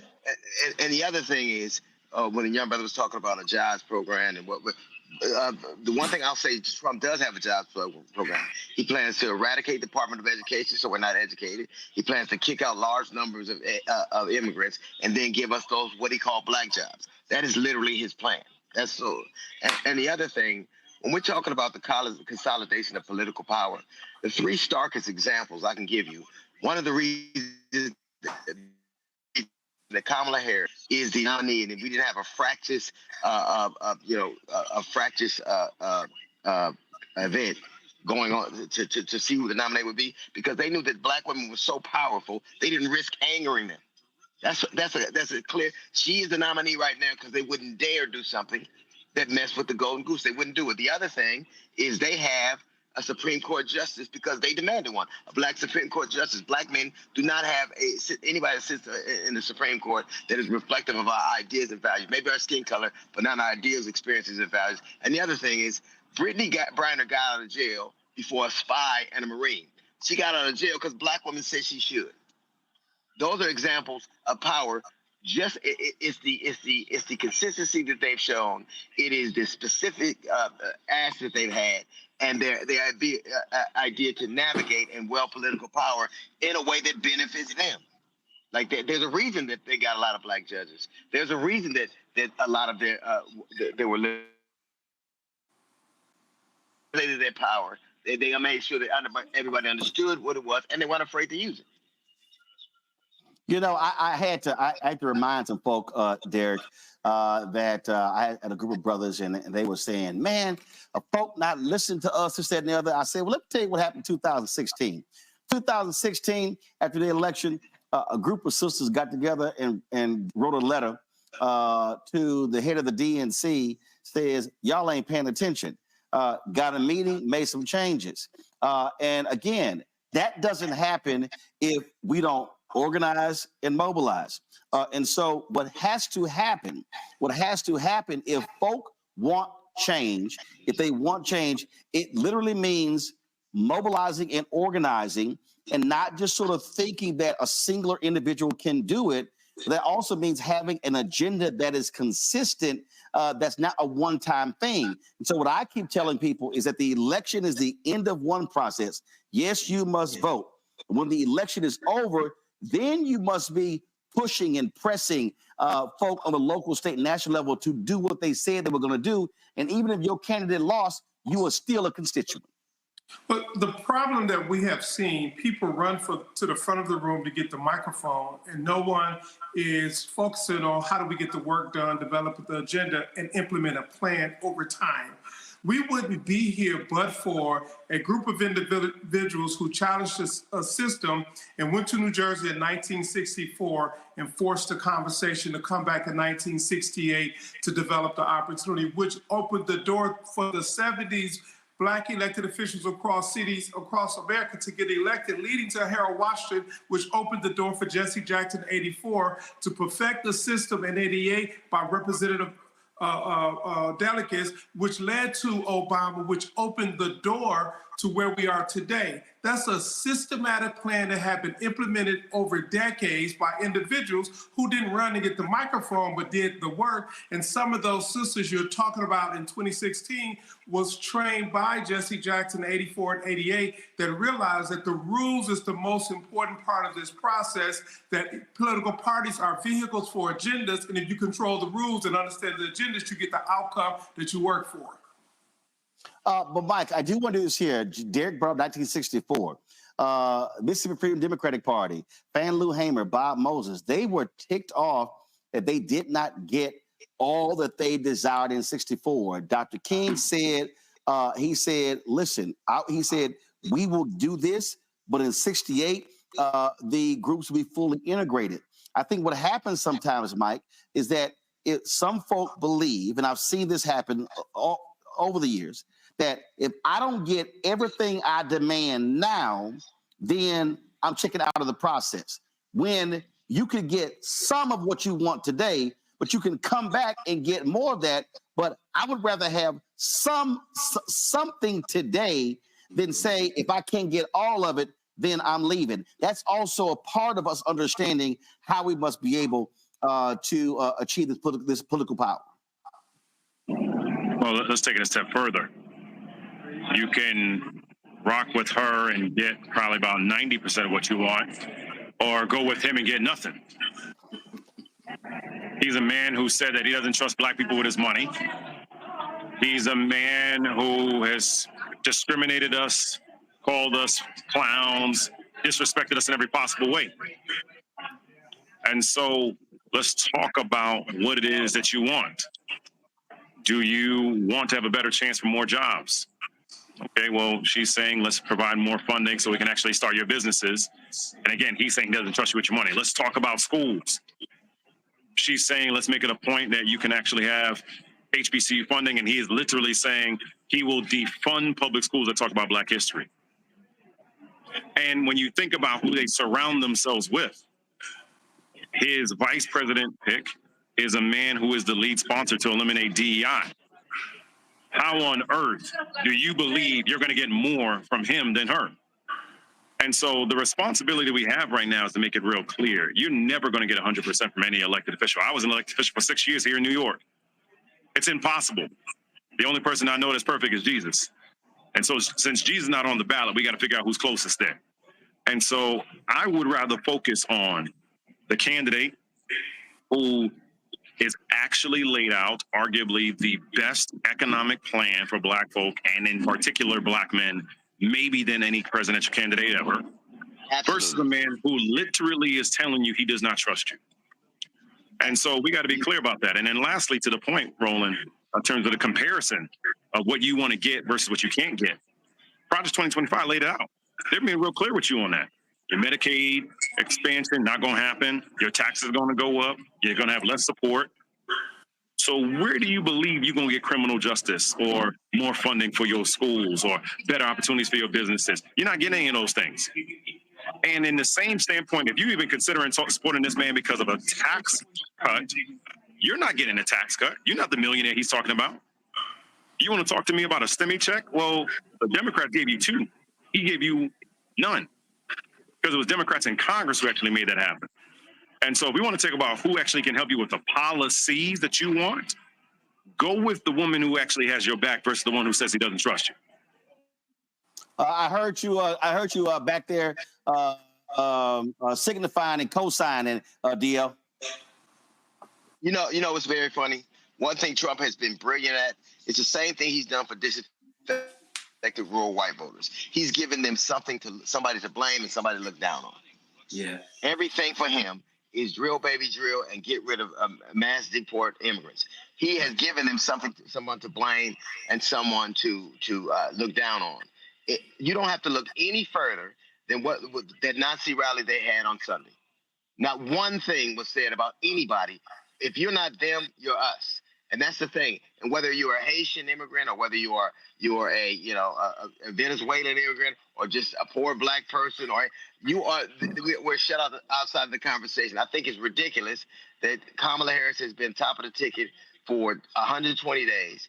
And I think this is, by the way, the side note is, I think this is one of the most constructive things I've ever seen. I think it's bright. I think that it's forward thinking for men from all kinds of spectrums to get together and have conversations like this, because look at what it's yielded. Just showing up and the opportunity, not withholding our vote, but asking for, it's a transactional endeavor. We're saying this is what we'd like, and we'll support you, and you have to do something. That's transactional. We have to stop deifying political figures, because we don't have to worship them. They're tools, just like a hammer or a car gets you where you want to go. But ultimately, we have to decide, because one way or another, you're going to make a decision. Even if you don't show up, you've made a decision. Whether you vote or not, a decision is made. And so people have to understand, they have told you precisely what they're going to do. They're going to jail everybody. They're going to disband every bit of the social safety net, overtime, environmental safety.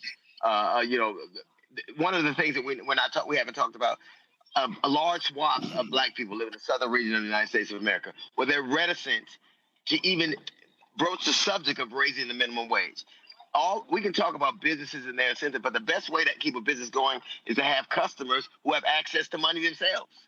So these are all kinds of conversations we can have. And I think there are some people who just want to be negative and say things like we don't need a handout. And there's some people who are having constructive conversations. And I think this is an example of that. I think black men speaking in one voice, having specific asks and demanding that we get something for our vote is the most constructive thing I've ever seen from our demographic since I can remember. So I'm very proud. Final question for Ron. And Ron, I want you to just explain to people in short, I want a comparison. How did Trump Pence receive the U.S. Black Chamber compared to Biden Harris? So many of us, Derek included, the first month, Mike, I know you were there. Trump called a meeting, called all the black organizations in to the White House, and literally told us, "You had 8 years. Thanks, it's over." And we were all sitting there like kind of confused, like, well, what does he mean? And he said, "It's a woman agenda now." And we all said, well, great. We got black sisters, we got wives, we got nieces, we got mothers. We will put our businesses in their names and we'll still have some flexibility of making it happen. And he said, no, white women. And that is where you have seen the white women business contracts go from Whoa, he said that? 54% to 78% of the federal government spend. The quickest way to be able to create wealth is through business ownership. This president, Vice President Harris, is laying out. She said, I want to create 1 million new businesses. If you're a Black person, I'm going to give you $50,000 of tax deductions. I'm going to give you another $25,000 of forgivable loans. And oh yeah, by the way, if you're successful and you want to purchase a home, I'm going to give you another $25,000. Roland, I was a business owner for a long time. I had a janitorial service. If somebody had told me they were going to give me $50,000, that would have bought a lot of mop buckets and brooms and vacuum cleaners. This is a platform that young Black men can really now say, I have something to start with. When Trump came into office, he told us the doors were closed to us. We had 2 federal grants. Within 90 days, they were both taken from us. And that was from the U.S. Black Chamber. We have got to make sure that we have institutions that are here that are fighting on behalf of our business owners, our communities, as well as our families. And that's what's important and is going to continue to be important as long as we got an elected official. I'm going to end with this. We're going to hear a lot about making America great again. And I say, as Black people, we want America to be great too. But in order to have a great America, you got to have a great Black America. And in order to have a great Black America, you got to have great Black businesses. And in order to have great Black businesses, you need good leadership. You need people that understand that the people that are elected are there to create policies that move this country forward. Not just some of the country, not just the white folk in the country, but all of the country. And I am positive that Kamala Harris will be that president for us. Damn, he said that, Derek? Wow. You know, I want to make one final point. In a 2-party system, there are no third candidates that are viable.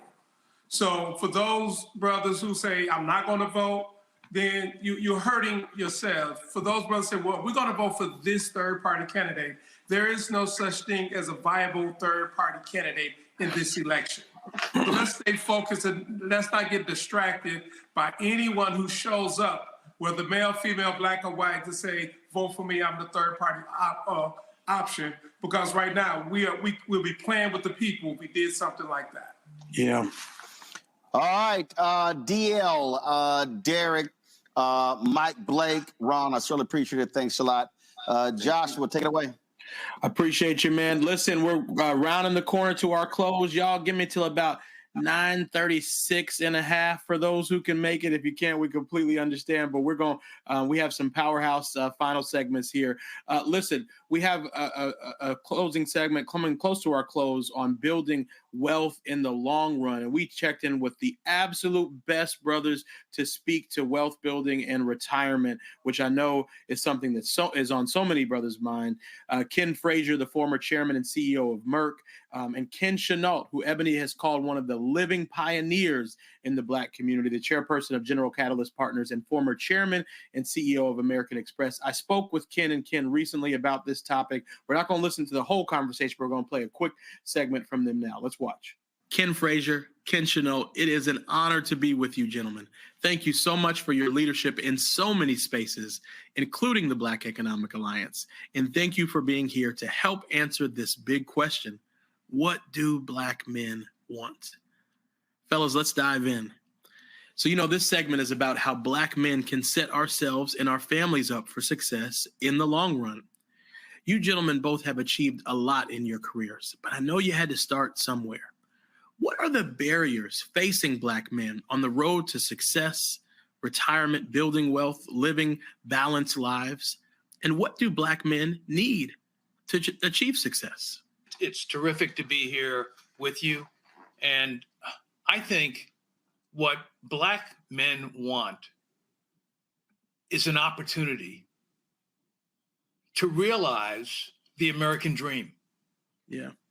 And the reality is that racism is still alive, is still impacting all of us. But what we need is an opportunity. And if we think about business, we need access to capital. I would say access to the right kind of educational and job skill development opportunities would be second, especially for men who don't have 4-year degrees. We need to create pathways to the middle class, to jobs and careers that pay a family-sustaining wage. And in that same regard, we need to think about expunging the records for returning citizens who've been incarcerated, which is a huge barrier to employment.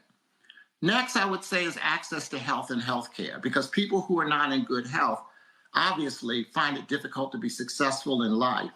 And then lastly, I would say, for those young people who are still of parenting age, it's access to childcare. So those would be the things that I think are most critically important for young African-American men and African-American men in general in terms of wealth creation. Ken, I have another question for you. How do you think the candidates stack up when it comes to enabling long-term success for Black men? What is your assessment of these two presidential candidates and their records? Look, Joshua, I don't think it's even close. I think there is a tremendous gap between Trump and Vice President Harris. Let me just make a few points. I've been in business for over 40 years. I know Donald Trump, and I can tell you that he is not someone who understands and, in fact, is committed to Black entrepreneurship, to opening up real opportunity for Black people. You know, some people have said to me, well, he's really a good businessman. He could do better for the economy.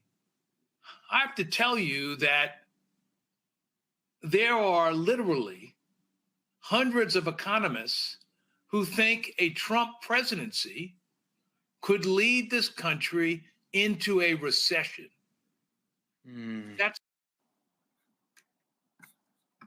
Yeah, wow, that's exactly right. There are lots of folks who believe and in fact know that a Trump presidency would potentially spell economic disaster for so many people. If we can just pull up the full shot, I just want to see who is on the screen.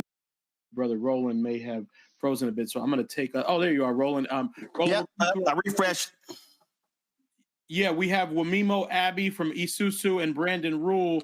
We're going to talk briefly about building wealth, building generational wealth, and what Black men want. And so we can go to Wamimo and Brandon, if that makes sense to you, Roland.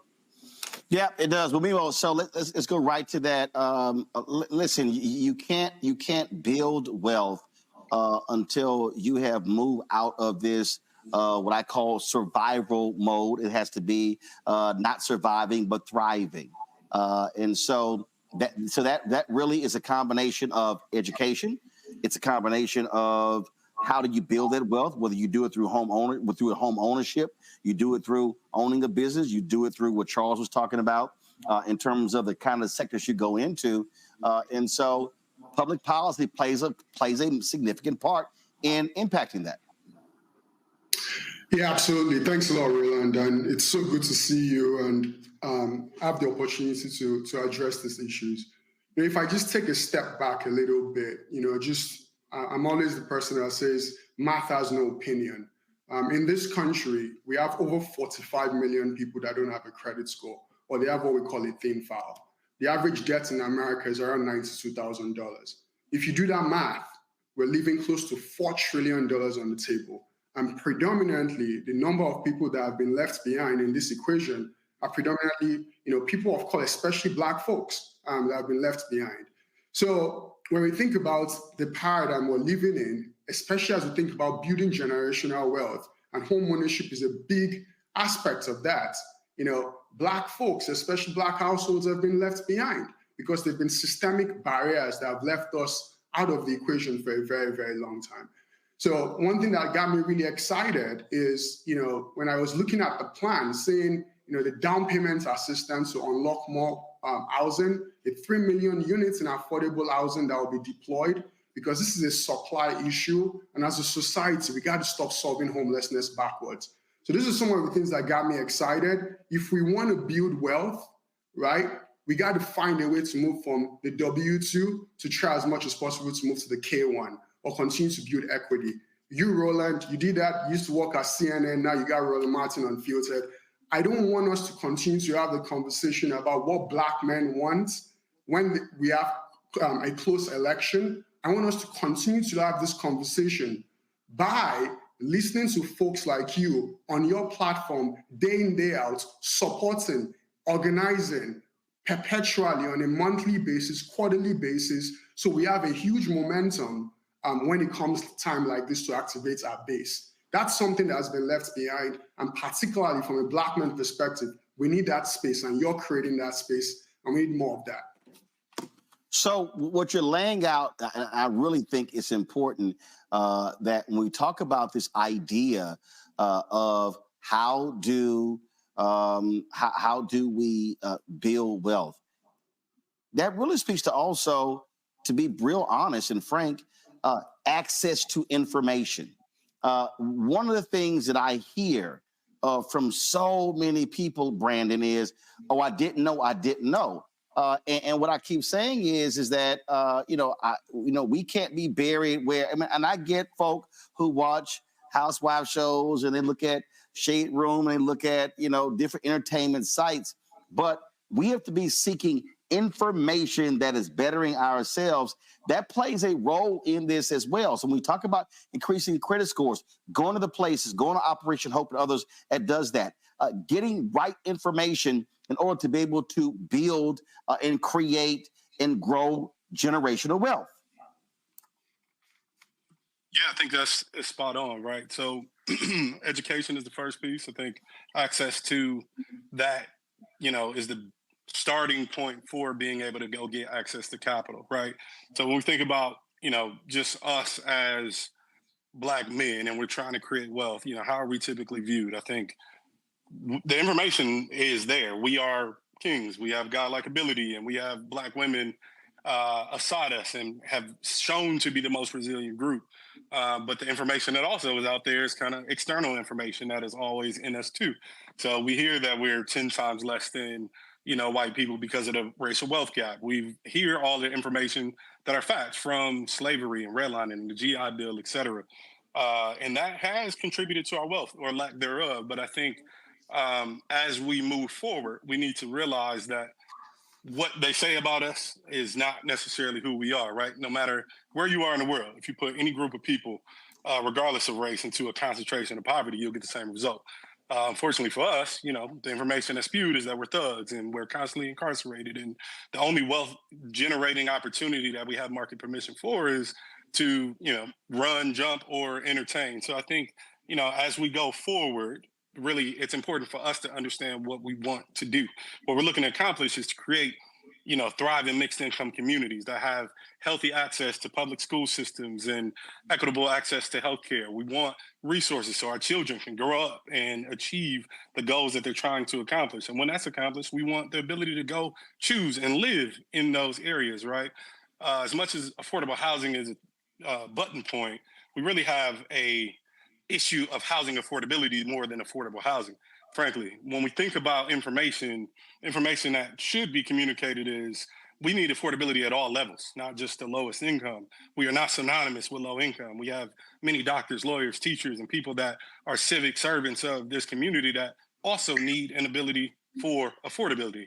And luckily, I think the Biden-Harris administration has done some things to move that forward. They've increased the budget of the Choice Neighborhood Implementation Grant, which my firm, Rural Enterprises, partnered with the Integral Group, was fortunate to win two $50 million checks to be able to do and create those communities in Birmingham and Houston.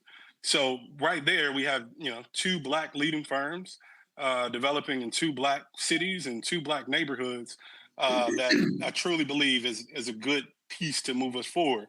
And then I'll just put a button on it by saying Vice President Harris's new proposals to creation of 3 million new affordable housing units is really important.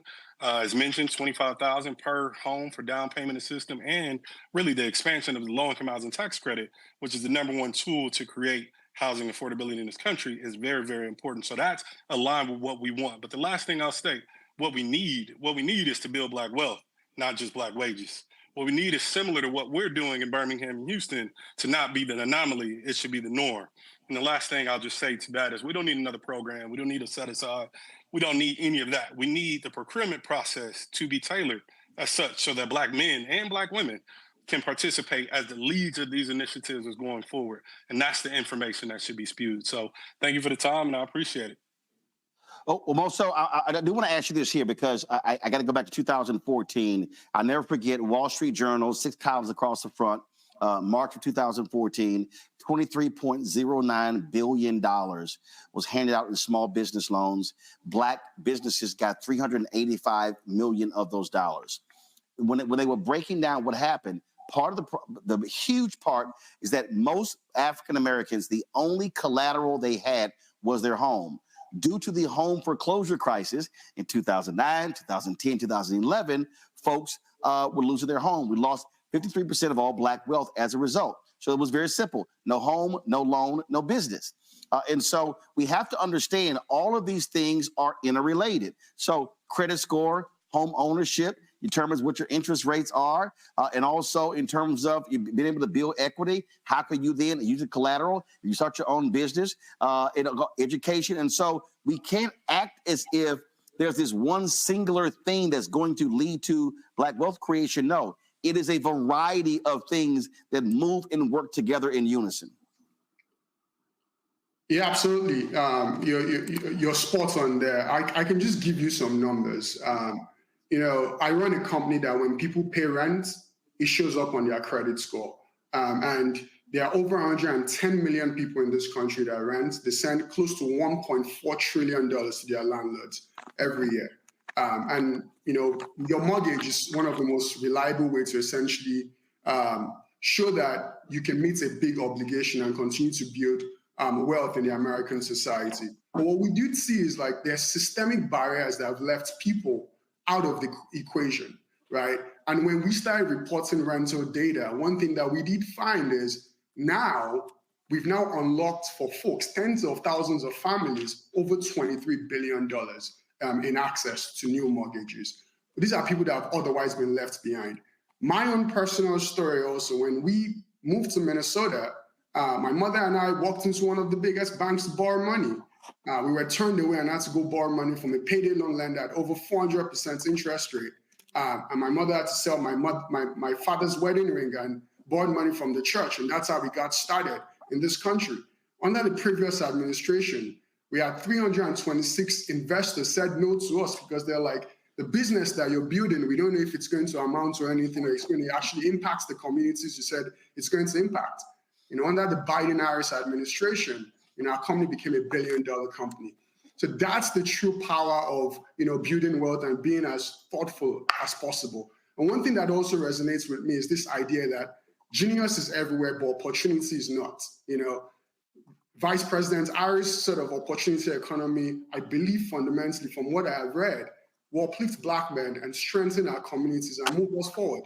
The road to White House really needs us desperately, and we must come out and show up and support because we got to stand with a sister. Like the African proverb, if we want to go fast, we can go alone.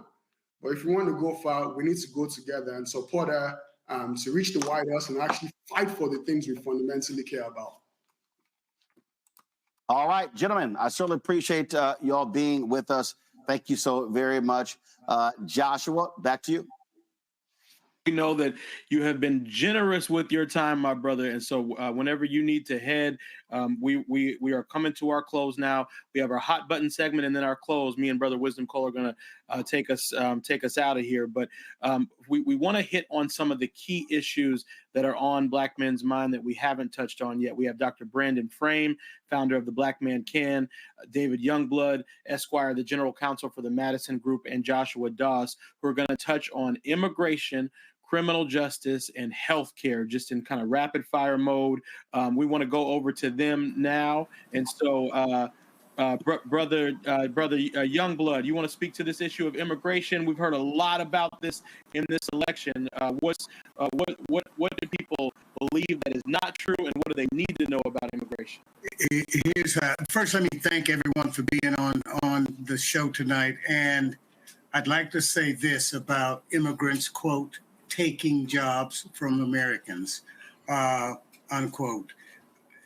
There's generally a misconception about immigrants taking jobs from Americans and their impact on the U.S. economy. Here's some key points that help debunk this myth. Immigrants often work in sectors where there are labor shortages or in roles that actually complement the work done by American-born workers, rather than directly competing for those same jobs. For instance, many immigrants work in the agriculture, construction, or service industries that often face hiring challenges due to the low number of U.S.-born workers interested in those roles. Number two, immigrants contribute to economic growth, which creates additional jobs that employ American-born workers who are African-American men. Number three, immigrants contribute to economic growth, which contributes to more overall jobs and creates additional demand for services and goods. As you can ask Ron Busby or Derek Johnson or Roland Martin, when you have immigrants contributing to the overall GDP of the country, you're actually increasing the number of jobs available to African-American men. The last point I'd like to make, I know we're pressed for time, but I'd like to make the point that in relation to what happened yesterday in New York, here's the overall point. The mistake we should not make is to allow someone to hate another person who hasn't wronged you. Only a fool inherits other people's enemies as a sign of loyalty. And what we found, what we saw on display yesterday was that. I really would like to leave the audience with that point. Stop adopting other people's enemies. Wow, David, stop adopting other people's enemies. Who told you had to hate them folks?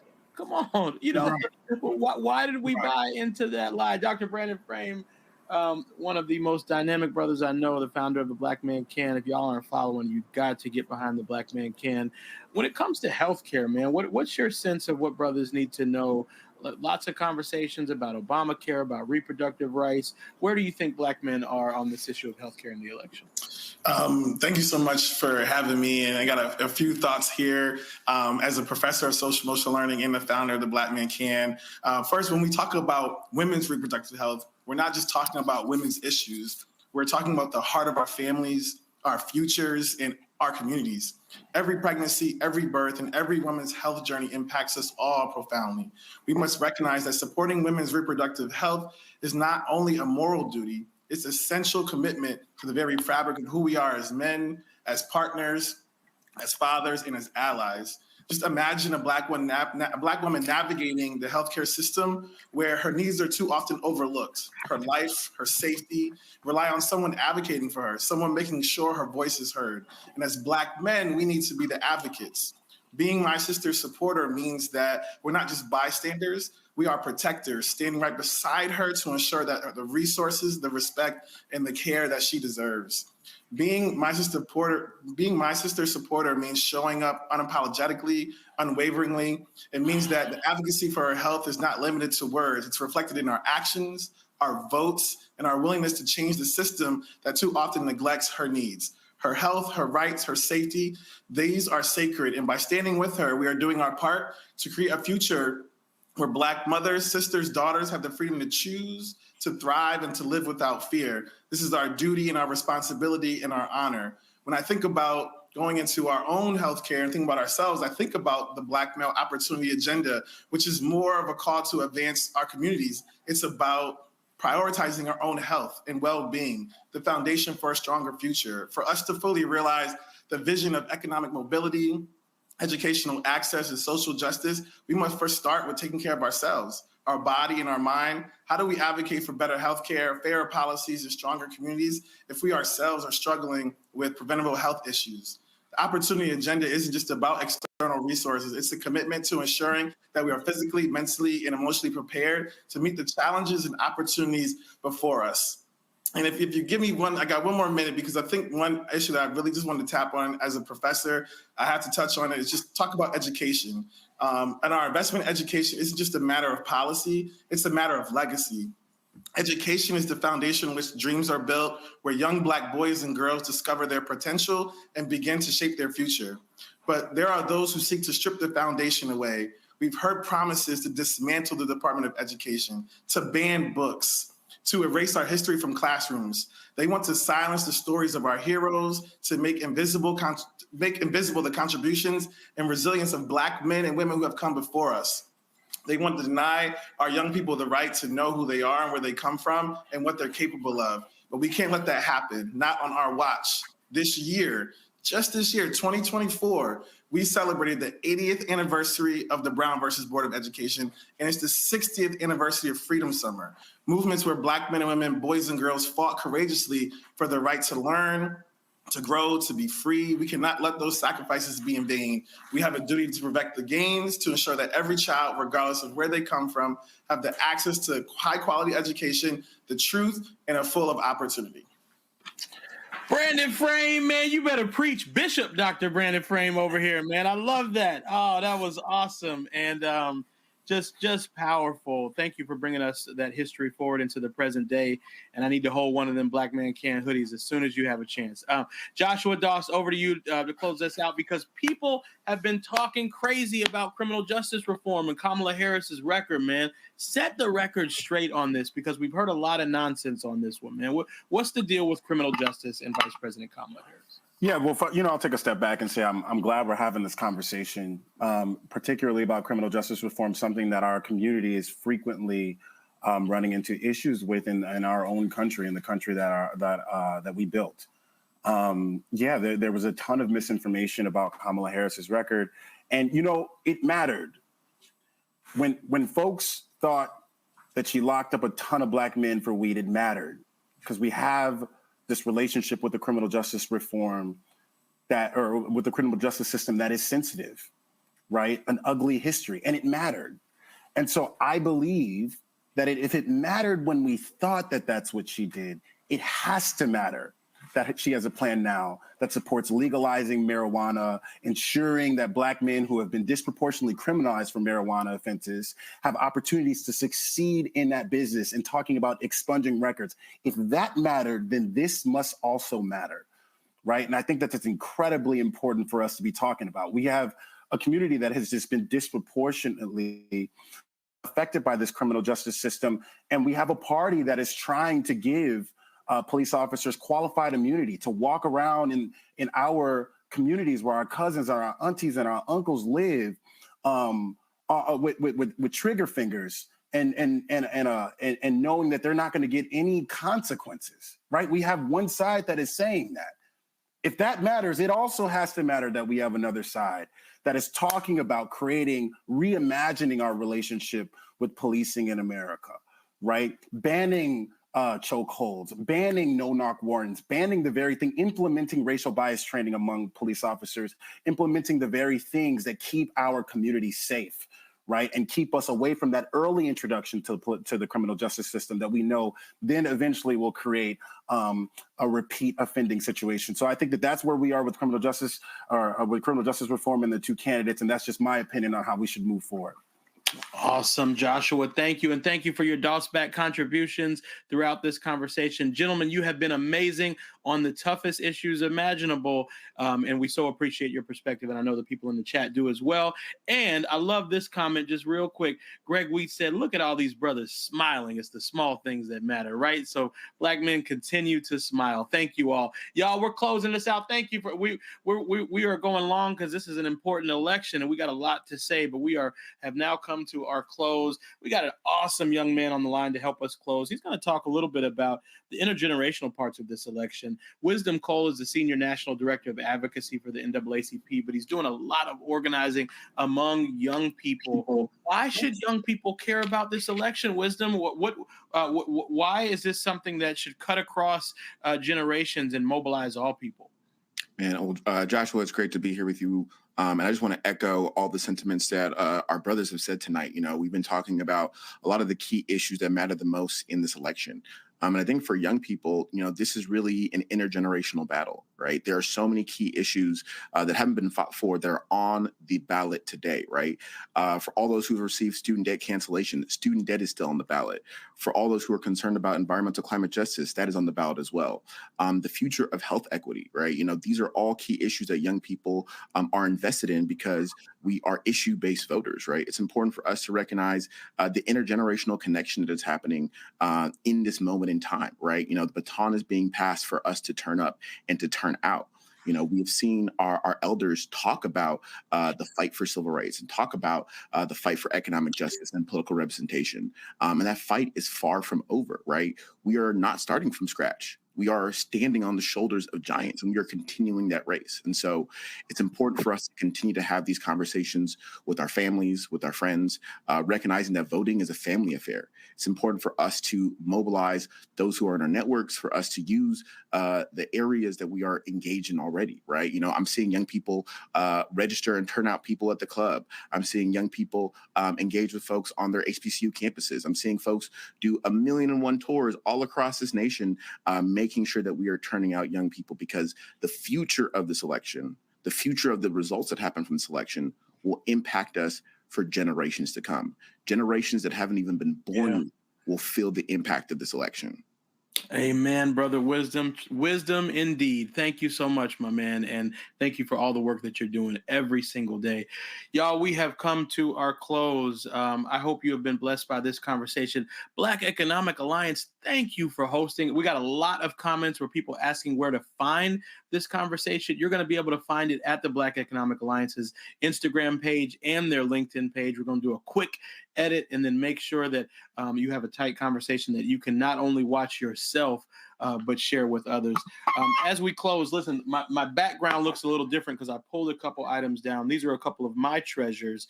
I just wanted to use them to close real quick. This is a baseball that's signed by brother Hank Aaron, one of my personal heroes. And I just want to read a quote from him as we close. It says, "I have always felt that no matter where you come from, you should have the chance to be the best you can be. My hope is that we can continue to open doors and provide opportunities for those who come after us so that they can feel free to chase their dreams." Isn't that what we want as Black men? Just the opportunity to chase our dreams. And then a final quote. This is another one of my treasures, The Fire Next Time, signed by James Baldwin. This is really something that I cherish. And our great mind and activist and author James Baldwin wrote in The Fire Next Time, "Everything now we must assume is in our hands.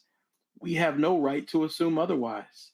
If we do not falter in our duty now, we may be able, just a handful that we are, to end this nightmare and achieve for our country and change the history of the world." Black men, in just a few days, you can literally change the course of this country and indeed the world. The power is in your hands. And now, thanks to the Black Economic Alliance, the information is in your hands. Let's make informed and wise decisions and bring another brother along with us. Check out everything you need to vote at bit.ly/vote 2024 election. Scan the QR code. Follow the Black Economic Alliance, Instagram and LinkedIn to get this video. And let's indeed be the force that changes the world. Thank you all and have a great night.